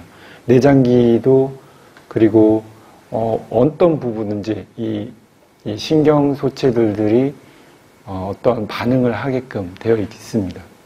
그래서 크게 분류하자면 뇌 쪽에, 그리고 나머지 몸통과 사지 쪽에 이 두 가지, 브레인 리플렉스와 스파이널 리플렉스로 나눠지는데, 묘하게도 이 두 가지를 통합할 수 있는 어떠한 총괄적인 기능이 있어야 돼요. 그랬을 때는 이게 몸이 하나로서 정상적으로 돌아가요. 눈으로는 빛을 보고 그것을 보고서 바로 어떤 반사적인 활동을 할 수 있어야 돼요. 그 중간 작용에 대해서 아직 과학적으로 많이 연구되어 있지 않습니다. 그런데 이걸 발견한 사람이 있어요. 무려 130년 전에. 그래서 이런 반사 활동은 계속해서 진행을 하면 이제 협응이라는 것으로 모여집니다. 아주 원시적인 것들이 진화하는 거예요. 이 반사 활동들이 기본적으로 억제되어짐으로 인해서 다른 결합을 할 수가 있어요. 예를 들어서 막 아까 그런 목을 돌렸을 때 막 이렇게 움직이는 것들이 성인이 돼서도 그렇다라면 심각한 문제가 되겠죠. 성인이 돼서는 그건 자제돼야 돼요. 왜냐하면 보행을 해야 하니까. 그렇죠? 그런데 방금 봤던 그런 모든 원시 반사들이 사라졌느냐? 사라진 건 아니에요. 계속 있는 거예요. 우리의 지금 협응 활동에 다 어떠한 구성으로 말하자면 디자인되어 있어요. 그것을 우리는 협응이라고 간추려서 통합해서 말을 하는 거예요. 뭔가 서로 도와가면서 뭔가 작용을 한다는 거죠. 그래서 상호 호응하고 조화롭게 전체 활동을 영위하는 것을 협응 동작이라 하며 지적 발달에 중요한 것이다. 자, 알렉산더 테크닉을 하는 첫 번째 이유이기도 한 거예요. 계속 보겠습니다. 왜 중요하냐? 이게 왜 중추 조절이라고 말을 붙일 수 있느냐 하는 부분들은 이제 신경학적인 부분들을 조금만 더 보시면 알게 됩니다. 이 경추 1번 신경이라고 하는 매우 미스테리한 것이 있어요. 경추에는 8개의 신경이 분지가 되는데 제일 첫 번째 후두골과 천골 사이에서 나오는 이 부분, 30쌍의 나머지 그 척수신경들은 다 감각 동시에 운동 반사를 일으키게끔 되어 있는 감각 운동 체계예요. 그러나 경추 1번 하나만 운동이에요. 모터예요. 왜? 이 이유에 대해서 아직 잘 모르는 거예요. 왜? 왜 얘만 모터여야 하느냐? 이 뜻은 뭐냐면 외부에서 얘를 자극할 수 있는 애가 없다는 거예요. 외부에서 뭐 피부든 소리든 얘를 자극을 해서 이 경추 1번 신경이 자극을 해서 바로 이 후두 하근 들들을 작용을 시켜야 되는데 외부에서는 웬만한 자극으로 되지 않는다는 거예요. 얘는 운동만 하는 거니까. 간접적인 영향력이 있겠지만 직접적으로 이 경추 1번 신경을 작용시키게 할 수 있는 것은 무엇이냐는 거예요. 계속 보겠습니다. 그래서 경추 1번의 신경 지배는 다양하지만 제가 여기서 일부러 몇 가지만 뽑았습니다. 경추 1번 신경은 기본적으로 이 갑상선 영역 그리고 설골 하부 영역에 많이 지배되어 있어요. 지금 저처럼 말을 하고 침을 삼키고 혀를 움직여서 어떤 활동을 하는 것과도 다 관련이 돼요. 호흡과도 굉장히 관련이 돼요. 그러나 이제 첫 번째로 이 경추 1번이 후두골을 이렇게 끄덕거리게 하는, 살짝 끄덕거리게 하는, 끄덕끄덕, yes, 끄덕거리게 하는 그 반응을 일으켜요. 아주 미세해요. 근데 우리가 보통 끄떡거리는 게 정확하게 경추 1번에 의해서 하지 않아요. 엉뚱한 근육들을 쓸 수도 있어요. 그래서 이 부분이 매우 미스테리해요. 그리고 회전하는 데도 영향을 줘요. 아까 그 관절면 생각나시죠? 끄덕거리게끔 되어 있는 관절면이에요. 끄덕거리게. 그리고 약간의 이 회전력에 도움을 줄 수 있는 근육들이에요. 뭐 여기에 지금 해부학적으로 지금 보실 필요는 없습니다. 이렇게. 그러나 지금 요 앞으로 이렇게 머리를 이렇게 전상방으로 이렇게 움직이게 하는 이 렉터스 카피시스 엔테리어, 이 부분의 영향력이 크다는 거죠. 그리고 측부에 있는 렉터스 카피시스 레터럴리스, 아주 살짝 옆으로 할 수도 있어요. 그리고 약간의 회전, 후두 하근의 이 경사근들, 그리고 아주 작은 마이너 근육, 이런 것들에 영향을 줄 수 있어요. 계속 보겠습니다. 그래서 이 후두 하부, 머리와 목의 관계라고 했는데, 이 후두 하부에 있는 이런 관절, 인대, 혈관, 신경, 경막, 이렇게 다 봤죠. 그렇게 되면, 이 후두 하근을 컨트롤하는 어떠한 신경이 있어야 되는데, 그게 경추 1번이다라고 우선은 볼 수 있어요. 근데 이 경추 1번이 매우 특이한 신경이기 때문에 신체 유일한 다중신경 반사가 아니에요. 일단은 감각 운동도 아니고 보통 분절별로 예를 들어서 C3, C4, C5, C6 얘네들도 서로 막 이렇게 결합돼서 어떤 연결된 충동을 하죠. 그러니까 어떤 자극을 받으면 그 자극을 이렇게 분산시켜서 여러 가지로 나눈다는 거예요. 그리고 최종적인 결론에 대해서만 작용을 하겠죠. 근데 경추 1번은 1번 뼈와 그리고 그 위치와 그곳에서 나오는 신경은 이런 유일하게 다중신경이 아니에요. 그리고 유일하게 모터 작용만 해요. 그리고 굉장히 높은 고유수용 감각을 가지고 있어요. 여기 보시면 스핀들셀의 밀도라고 그러는데 금방추라는 게 있어요. 근육의 길이기를 측정하는, 그걸 감지하는 이 금방추가 두경사근에는 41g당 42.7g이 있는데 우리의 광배근이라고 해서 이렇게 큰 광배근에는 1.4g이에요. g당 1.4 정도의 밀도를 가지고 있어요. 몇 배죠? 예, 무려 40배예요. 40배. 이 큰 근육 같은 애들이 40개가 있어야 얘 하나가 작용할 만하다는 거예요. 근데 이러한 근육이 여러 개가 여기 있고 이 치아 부분이나 안면 근육들 그리고 이 동안근들은 굉장히 높은 이런 고유수용 감각의 수용체들을 굉장히 많이 가지고 있어요. 이것이 많이 가지고 있는 조직이라는 뜻은 뭐냐면 뇌로 많은 임펄스를 보낸다는 거예요. 많은 영향력을 줄수록 이것을 중심으로 해서 명령을 내려요. 이것을 더 중요하게 생각한다는 거예요. 그래서 고유수용 감각에 대한 훈련이 중요합니다.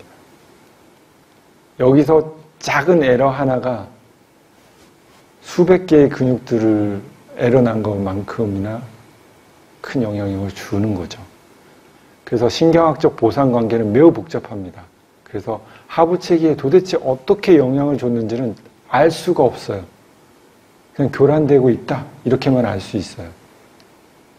어떻게 걸어야 하는지, 어떻게 걸을 때 잘못됐는지를 분석할 수가 없어요. 목을 통해서 가슴으로 갔다가 그 근육이 문제가 돼서 어떤 근막을 또 영향을 주고 어떤 관절 인대에 문제를 주고 그걸 일일이 다 알 수가 없다는 거예요. 사람마다 다 다르게.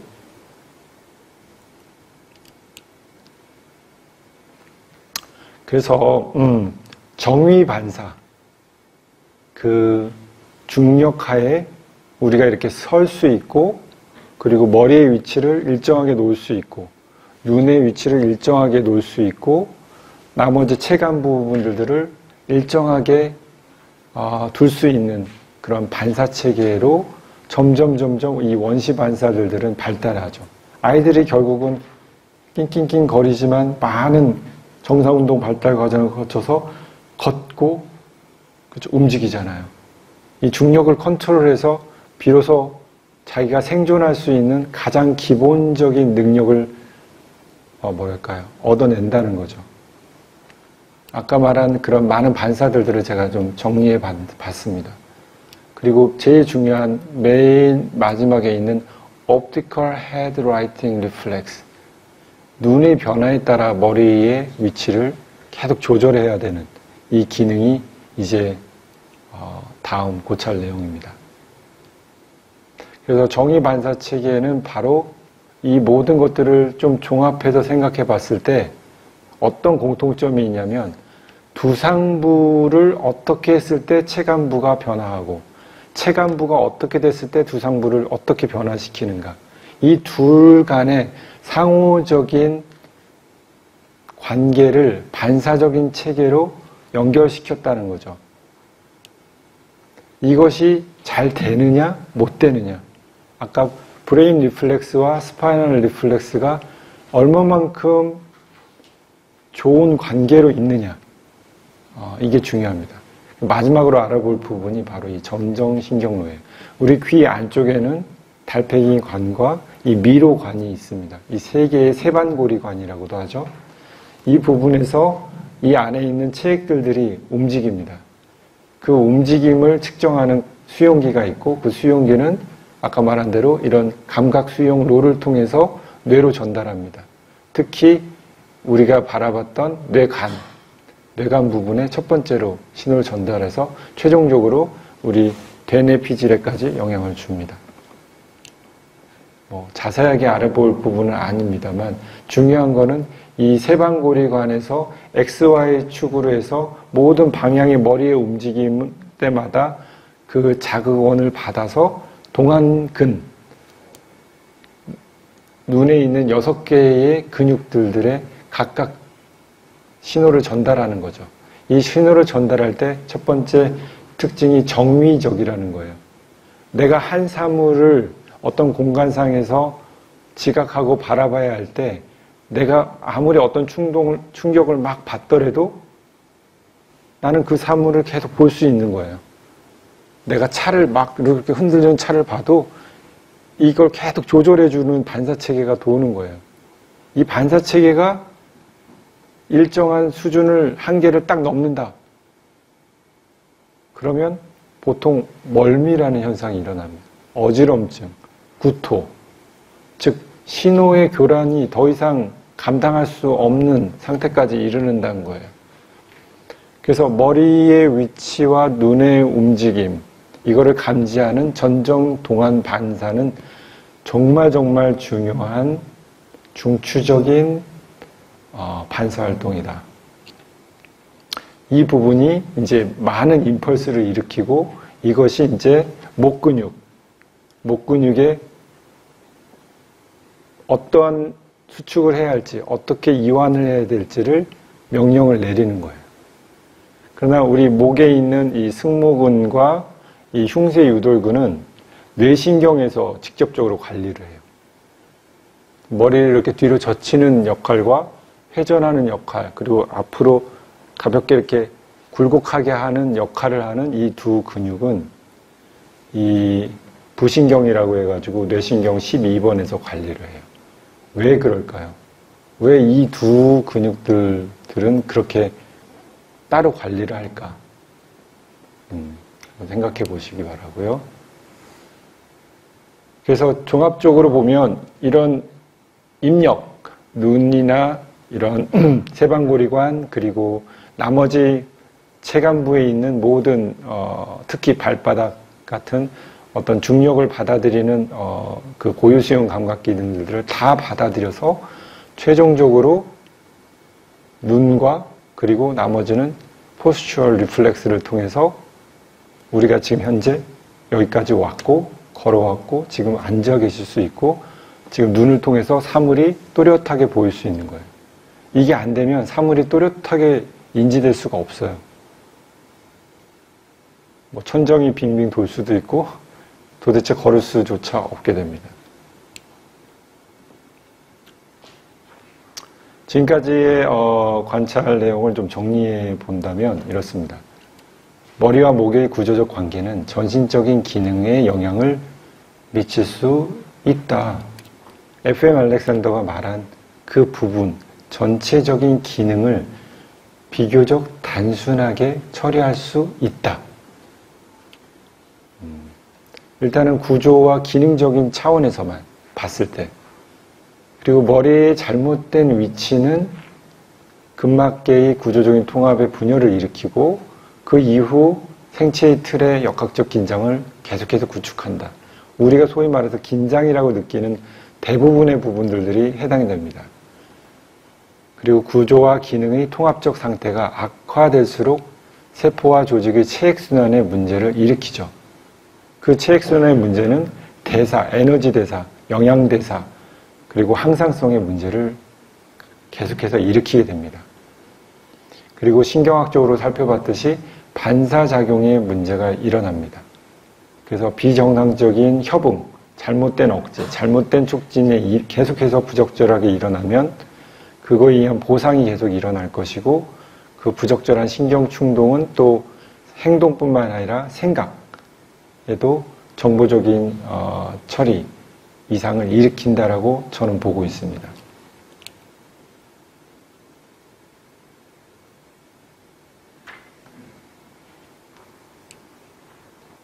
중요한 건 사실 제가 말씀드린 건 여기서부터인데요. 저 나름대로 가설이 있습니다. 뭐냐면 후두사미는 역학적인 기능뿐만 아니라 어떤 조절 밸브 역할을 하지 않는가 하는 거예요. 조절 밸브. 아주 심플하게 조절 밸브 역할을 한다는 거죠. 후두사미는 구강하악계와 함께 전시를 조절할 수 있는 최상위 기능을 한다. 그리고 거기에 있는 1차 호흡과 2차 호흡, 우리의 폐포호흡의 영향에 동시에 준다. 이 1차 호흡은 뇌척수액의 순환을 말합니다. 뇌척수액의 이 1차적인 호흡이 잘 안 되게 되면 2차적인 호흡은 당연히 안 되게 돼 있습니다. 왜 그런고 하면 우선은 지금 성인인 경우 지금 위에서 보는 것처럼 이 주변에 근육들이 기시되는 부분들을 한번 봐보세요. 동그란 구멍을 이 후두 하공우를 통해서 척수가 나오는데 여기를 중심으로 많은 근육들이 이렇게 감싸고 있는데 이들이 마치 조절 밸브 역할을 한다는 거예요. 근육으로서 단순히 수축 이완만 하는 게 아니라 어떠한 밸브 역할을 한다는 거죠. 컨트롤 한다는 거죠. 어린 아기의 그 두개골 중에서 후두골을 보면 이렇게 봉합이 어른들과 달리 이렇게 연골로 이렇게 이어져 있는데요. 이 부분들에 의해서 이 후두공이 압박받지 않고 바깥 방향으로 팽창하는 방향으로 진행되는 반면에 잘못 사용된 어떤 장력이 주어지면 계속해서 후두하공이 좁아지는 또는 후두하 3위를 계속해서 비정상적인 위치로 몰고 가는 그런 역할을 한다고 봅니다. 제가 그냥 한번 그려봤습니다. 마치 지금 두개골이 있고 경추 1번, 2번이 있는데 이 지금 턱관절 부분이 같이 구강하악계에서 중요하게 관계를 맺는다는 거죠. 이 관계에 의해서 하부 체계는 역할을 하게 돼 있다는 거죠. 그래서 이 부분이 어떻게 밸브 역할을 통해서 열리느냐 닫히느냐는 우리의 의식에 굉장히 큰 영향을 저는 준다고 확신합니다. 마치 가스 밸브처럼 말이에요.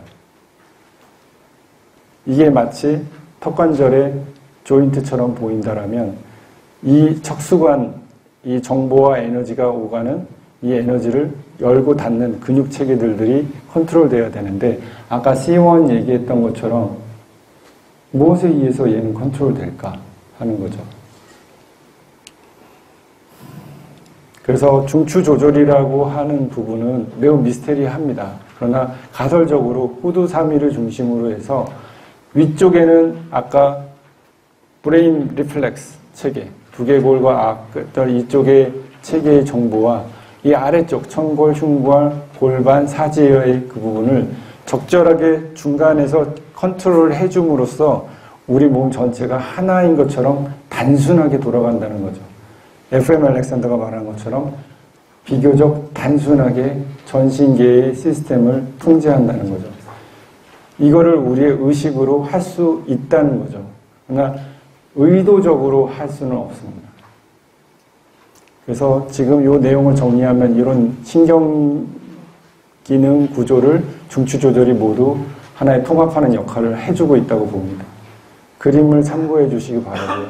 이 부분이 후두 3위와 그 구강 하악을 합친 걸 얘기하는 겁니다. 이거는 경막을 표현하는 것이고요. 천골과 두개골의 관계입니다. 이 방향성이 어떻게 나오느냐에 따라서 우리의 삶의 질이 달라집니다. 이렇게 생각하시면 돼요. 여기서 보이는 만화처럼 수도관도 멀쩡하고 수도꼭지도 멀쩡해요. 근데 뭔가가 이 자동적으로 되어질 부분이 안 되어진다면 뭔가의 방해 요인에 의해서 이 생명체는 죽어가는 거죠. 이 세포들은 다 죽을 수밖에 없어요. 그래서 알렉산더 테크닉에서는 이 C1 nerve와 이 후두 하근을 컨트롤하는 의식적 명령을 스스로 했을 때만이 이 부분이 열린다라는 것을 FM 알렉산더가 그 오래전에 발견한 거예요. 저는 이게 너무나도 신기해요. 이걸 어떻게 그 옛날에 발견할 수 있냐는 거죠. 지금에 와서야 이 손해의 기능에 의해서 피드 포워드 시스템에 의해서 가능해졌다는 것이 과학적으로 밝혀졌어요. 근데 그 당시에는 미친 사람 아닌가 싶은 거죠. 어떻게 자기가 한 말이 몸에 영향을 미쳐, 근육에 영향을 미쳐, 이런 생각을 하게 되는 거죠. 자, 많은 방해 요인들이 있습니다. 일일이 다 설명하지 못하더라도 그림만 보셔도 아시게 되죠. 자, 도구라는 거죠. 도구. 우리에게 어떤 도구만 주어지면 우리는 긴장하게 되고 바로 경추 1, 2, 후두 3위를 잘못 사용하게 된다는 거죠. 서서 걷는 것도 상당한 문제인데 거기에 어떠한 패턴이 생긴다는 거예요. 오른손잡이의 패턴, 왼손잡이의 패턴, 어떤 도구에 대한 사용 패턴이 생겨요. 어린 아이들도 생기고 이런 과도하게 많은 의자에 앉는 것. 대표적인 도구가 바로 저희는 의자라고 봅니다. 이 좌골은 이렇게 앉게끔 되어 있지 않습니다. 잘못 앉게 되는 순간 바로 후두삼위에 영향을 주는 거죠. 그래서 이거는 계속 악순환의 고리를 반복하게 되어 있습니다. 이거는 이제 저 나름대로의 가설이고요. 후두삼위의 문제는 이러한 문제가 일어나고 결국 에너지 대사와 감각인식 오류, 인지행동, 정서 조절의 문제를 일으킵니다. 그래서 복합적인 문제를 일으키게 되어 있습니다. 자세와 협응에 대해서 우리가 오해를 하고 있는 부분이 많이 있습니다. 자세는 어떤 운동을 해가지고 근육을 만들고 그 근육에 의해서 잡는다 또는 취한다 라고 생각하는데 사실은 그거는 긴장을 쌓고 있는 거죠. 더 문제를 일으키고 있는 것입니다. 더군다나 기계적인 운동은 매우 해서는 안 될 잘못된 협응을 일으키기 쉽습니다. 심신통합의 작용. FM 알렉산더는 이 프라이머리 컨트롤을 통해서 심신이 통합될 수 있다라고 얘기했습니다. 왜 그러냐면은 이 프라이머리 컨트롤이 바로 포스처럴 리플렉스의 마스터이기 때문에 그래요. 가장 중요한 구조와 그 움직임의 마스터 역할을 합니다. 그렇게 됐을 때 잘못되었을 경우에는 언제나 자율신경계통에 영향을 미쳐서 에너지 대사, 에너지를 만들어내는 작용에 영향을 주게 되고, 죄송합니다.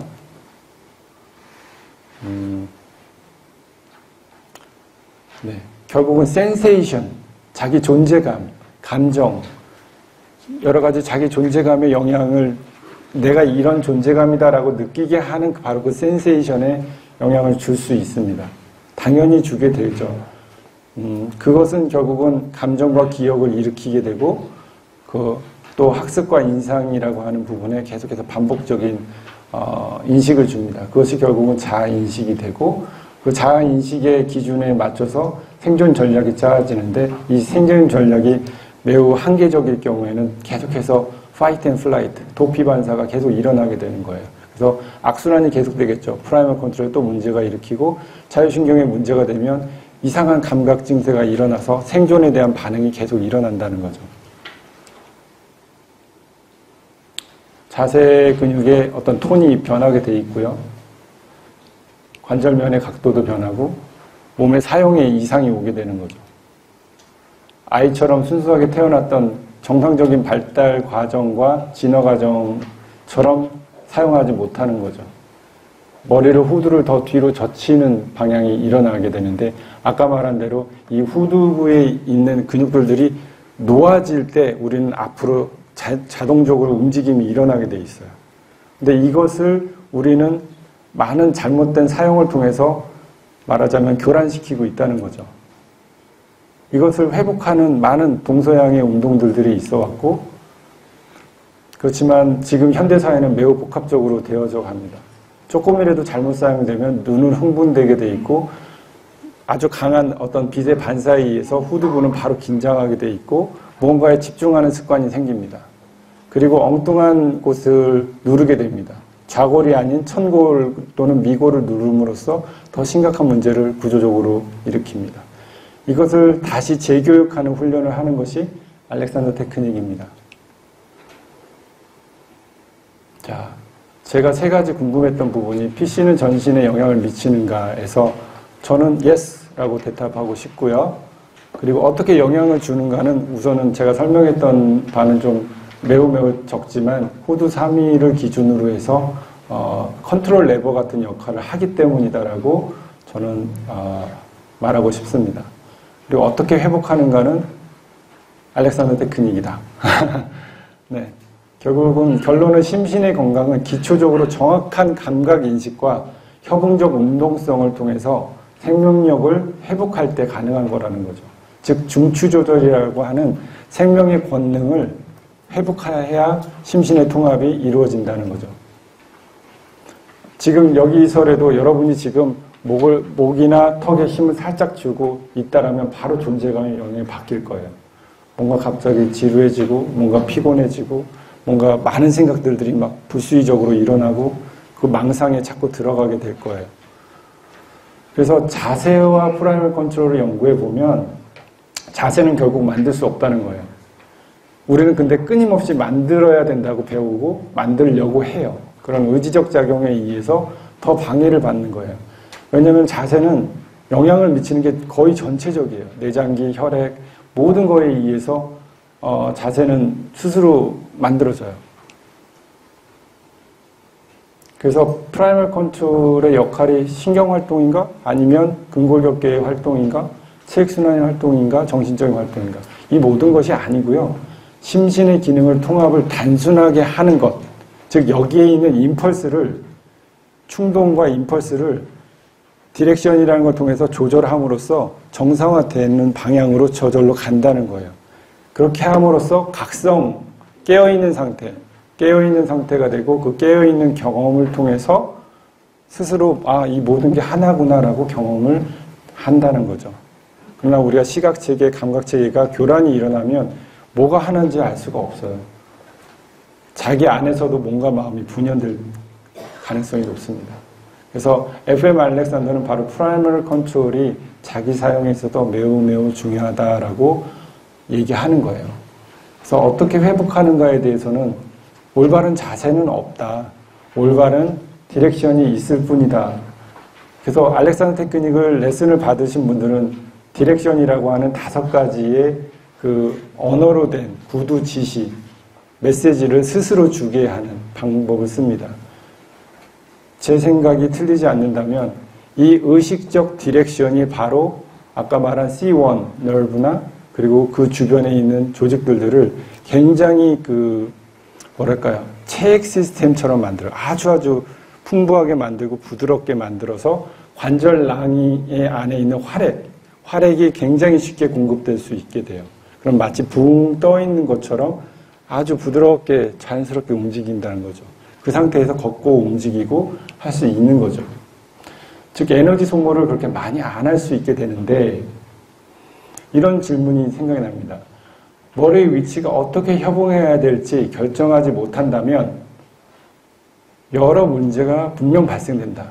어떻게 하면 자기적이고 기계적이지 않게 간접적으로 회복하는가? 간접적인 것. 직접적인 게 아니라 간접적으로 해야 할 부분들이 반드시 있습니다. 직접적인 것이 반드시 좋은 게 아니에요. FM 알렉산더는 이런 말을 남겼습니다. 머리와 목의 관계에 대한 디렉션이 가장 중요하다. 뭐죠? 내 목이 자유롭다. 내 머리가 앞과 위로 향한다. 이거죠.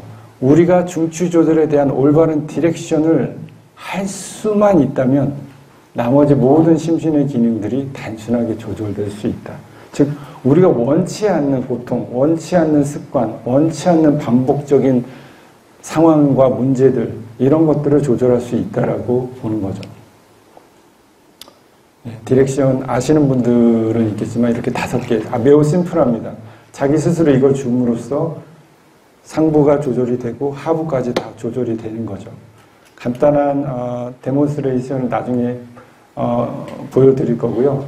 간단한 낭독을 할 수 있으면 좋겠습니다.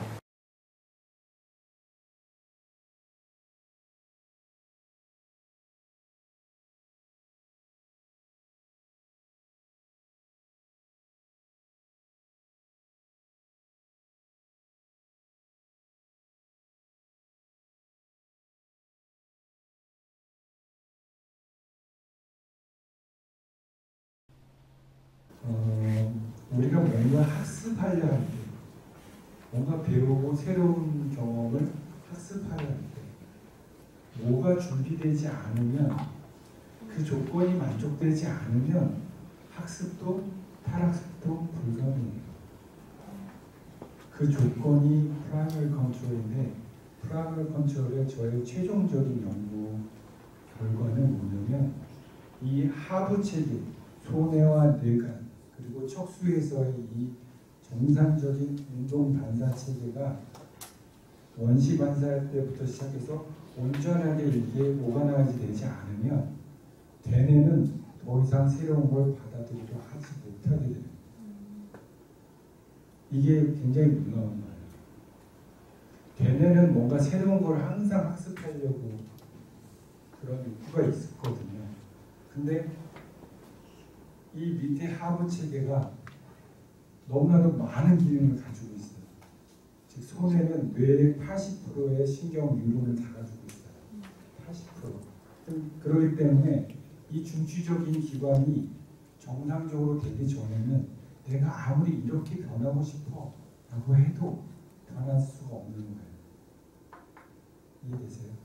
즉 내가 뭔가를 하나를 배우려고 해도 이 하부 체계가 계속 이상한 반응을 계속 일으키면 우리는 앉는 것조차도 온전히 배울 수가 없는 거예요. 그것을 어떻게 자제하는가? 습관 제어 방식, 습관의 제어 단계가 있다는 거예요. 그걸 FM 알렉산더가 그걸 발견한 거예요. 그걸 7가지 원리로 정리를 했어요. 굉장히 간단한 거였어요. 알고 보면.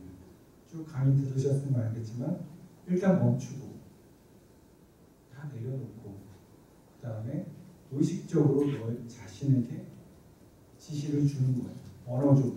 왜냐하면 되뇌 중추는 바로 이 언어라고 하는 그것에 의해서 자극을 받은 다음에 소뇌에 그 전달을 해요. 그리고 소뇌는 비로소 자기의 본래 역할을 할 수 있는 기회를 얻게 돼요. 즉 모든 원시반사 체계나 반응 체계들을 다 정상화시켜요. 전신에 있는 감각 그리고 운동 루프를 정상화시켜요. 이랬을 때 센세이션, 내가 존재한다라고 하는 감각들, 나는 아파, 불편해, 어떤 감정이 있어, 이러한 상태에 궁극적으로 변화를 준다는 거예요. 그래서 왜 심신통합이라는 표현을 했냐면 몸과 마음은 원래 하나니까요. 많은 사람들이 이렇게 생각해요. 몸과 마음이 하나다. 그만 알겠어. 많이 들어왔으니까. 근데 뭐를 착각하고 있냐면 몸과 마음이 같다는 얘기를 하는 게 아니에요. 하나라는 건 몸의 기능이나 마음의 기능이 같아서 어떤 똑같은 관계를 맺고 있다는 게 아니고 본질적으로 이 둘은 말일 뿐이지 말일 뿐이지 단 한 번도 독립적으로 존재한 적이 없는 본래의 것이라는 거예요. 쉽게 얘기하면 제가 이렇게 팔을 움직이는 데 있어서 이 팔의 구조물과 이 움직임을 분리하는 것과 같은 거예요. 얼마나 어리석은 일이에요. 지금까지 우리의 대부분의 학문 체계가 데카르트적인 이 이원성에 의해서 만들어졌어요. 과학이라는 이름도 철학이라는 이름도 심지어는 종교라는 이름조차에서도 몸과 마음을 분리하고 있어요. 말하자면 마음은 어떤 생각의 흐름이나 인식의 흐름으로 인식하고 있고 몸은 어떤 감정이나 운동기관으로 그냥 물질적인 뭔가를 행사하는 것 중으로 생각을 하는데 그렇지 않아요. 단 한 번도 분리된 적이 없어요. 바로 몸의 사용이 곧 여러분의 생각의 사용을 만들게 되고 생각의 사용은 곧바로 몸의 사용을 만드는 것 뿐이었어요. 그것을 여기서는 의식의 활용이다라고 말을 하고 있어요. 의식. 경험을 일으키고 있는 바로 그 주체. 내가 살아있다, 내가 보고 있다, 내가 어떠한 상태에 있다, 이 경험의 주체를 연구해야 되지 몸 따로 마음 따로 연구해봤자 그건 계속 복잡한 뭔가를 하는 거예요. 그래서 알렉산더 테크닉은 점점 단순해지는 거예요. 그래서 알렉산더 테크닉은 굉장히 방법 자체가 심플해요. 굉장히 배우기 쉬워요. 원리 자체도 그렇고요. 이론이 없어요. 사실은. 그냥 지식적으로 이렇게 보였을 때만 얘기를 하지 실제 저희가 할 때는 알렉산더 테크닉에는 이론이 없다. 단지 실현하라. 너가 지금 실현하면 된다. 지금 프라이머리 컨트롤 회복하고 지금 걸을 때 제대로 걷고 앉을 때 제대로 앉아라. 끝. 그렇게 되면 삶이 내가 변하고 싶어서 변하는 게 아니라 저절로 변화돼요. 그게 본래 몸의 아주 단순한 지성이에요. 어렵게 변화시키지 말라는 거죠. 정신 분석을 하고 과거의 많은 것들을 헤집고 최면을 걸고 트랜스를 시키고 또는 묘한 방법으로 명상을 하고 뭔가 그런 도인들을 잠시 멈추고 있는 그대로 있어 보라는 거죠. 근데 그때 무슨 일이 일어나는지 당신들은 단 한 번도 예측하지 못한 일이 일어난다는 거예요. 그거에 대해서 우리는 미리 얘기할 필요조차 없어요.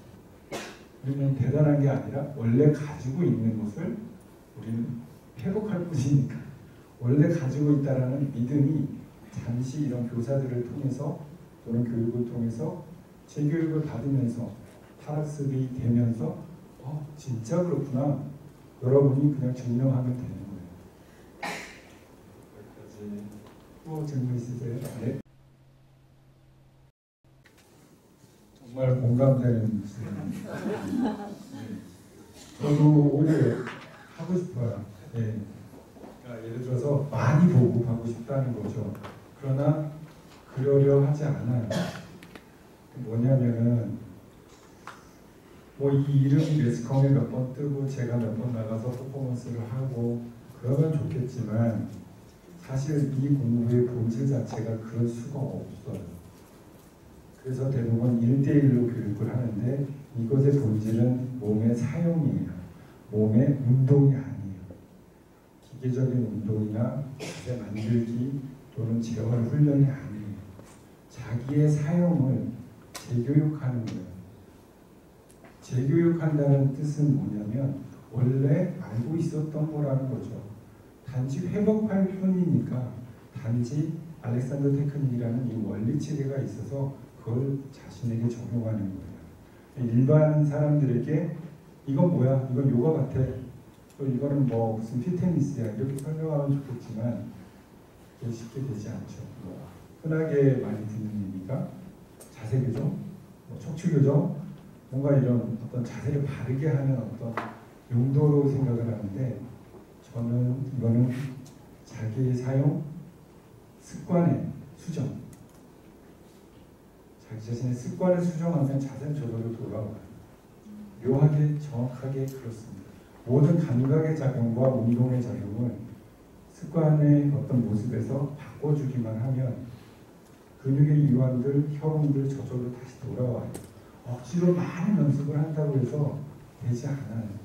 누군가가 튀어나온 척추를 집어넣어준다 하더라도 통증은 잠시 사라지지만 그 사람은 다시 그러한 걸음걸이와 그러한 움직임 속에서 잘못된 협응을 할 경우 반드시 다시 그 사람의 심리적 상태를 또 육체적 상태를 본인이 겪게 돼 있어요.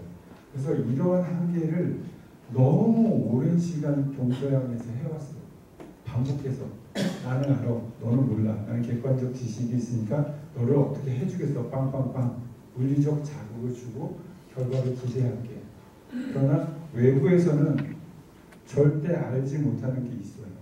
그거를 우리는 리스펙트하지 못해왔을 뿐이에요. 안에 있는 내적 지성을 리스펙트하지 못했을 경우에 결과를 우리는 지금 현재 맞이하고 있고 우리 후대에게 그걸 고스란히 물려주려 하고 있어요. 그래서 자녀들에게 우리에겐 이런 게 있어. 스스로 회복을 이렇게 해요.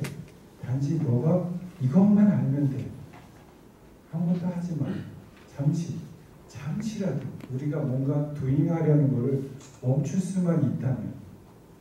근데 많은 성현들이 얘기했듯이 이게 그렇게 어려운 건 거예요.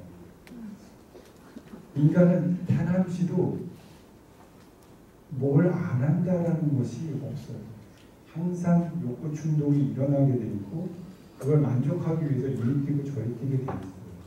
그러나 우리 내면 안에는 이미 어떤 교육을 받지 않아도 이미 고요하게, 이미 온전하게 지금도 어쩌면 병상에 누워있는 사람에게조차도 심장이 뛰는 한은 그대로 저는 있다고 생각해요. 그게 바로 중추조절이고 중추조절은 모든 존재감의 어떤 본질적인 부분이에요. 그래서 다시 정리드리자면 마무리죠.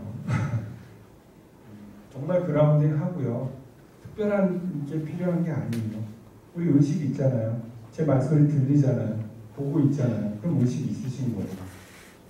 의식이 있는 거예요. 어려운 게 아니에요. 의식은 특별한 상상을 하고 특별한 무슨 철학을 배워야 하는 게 아니에요.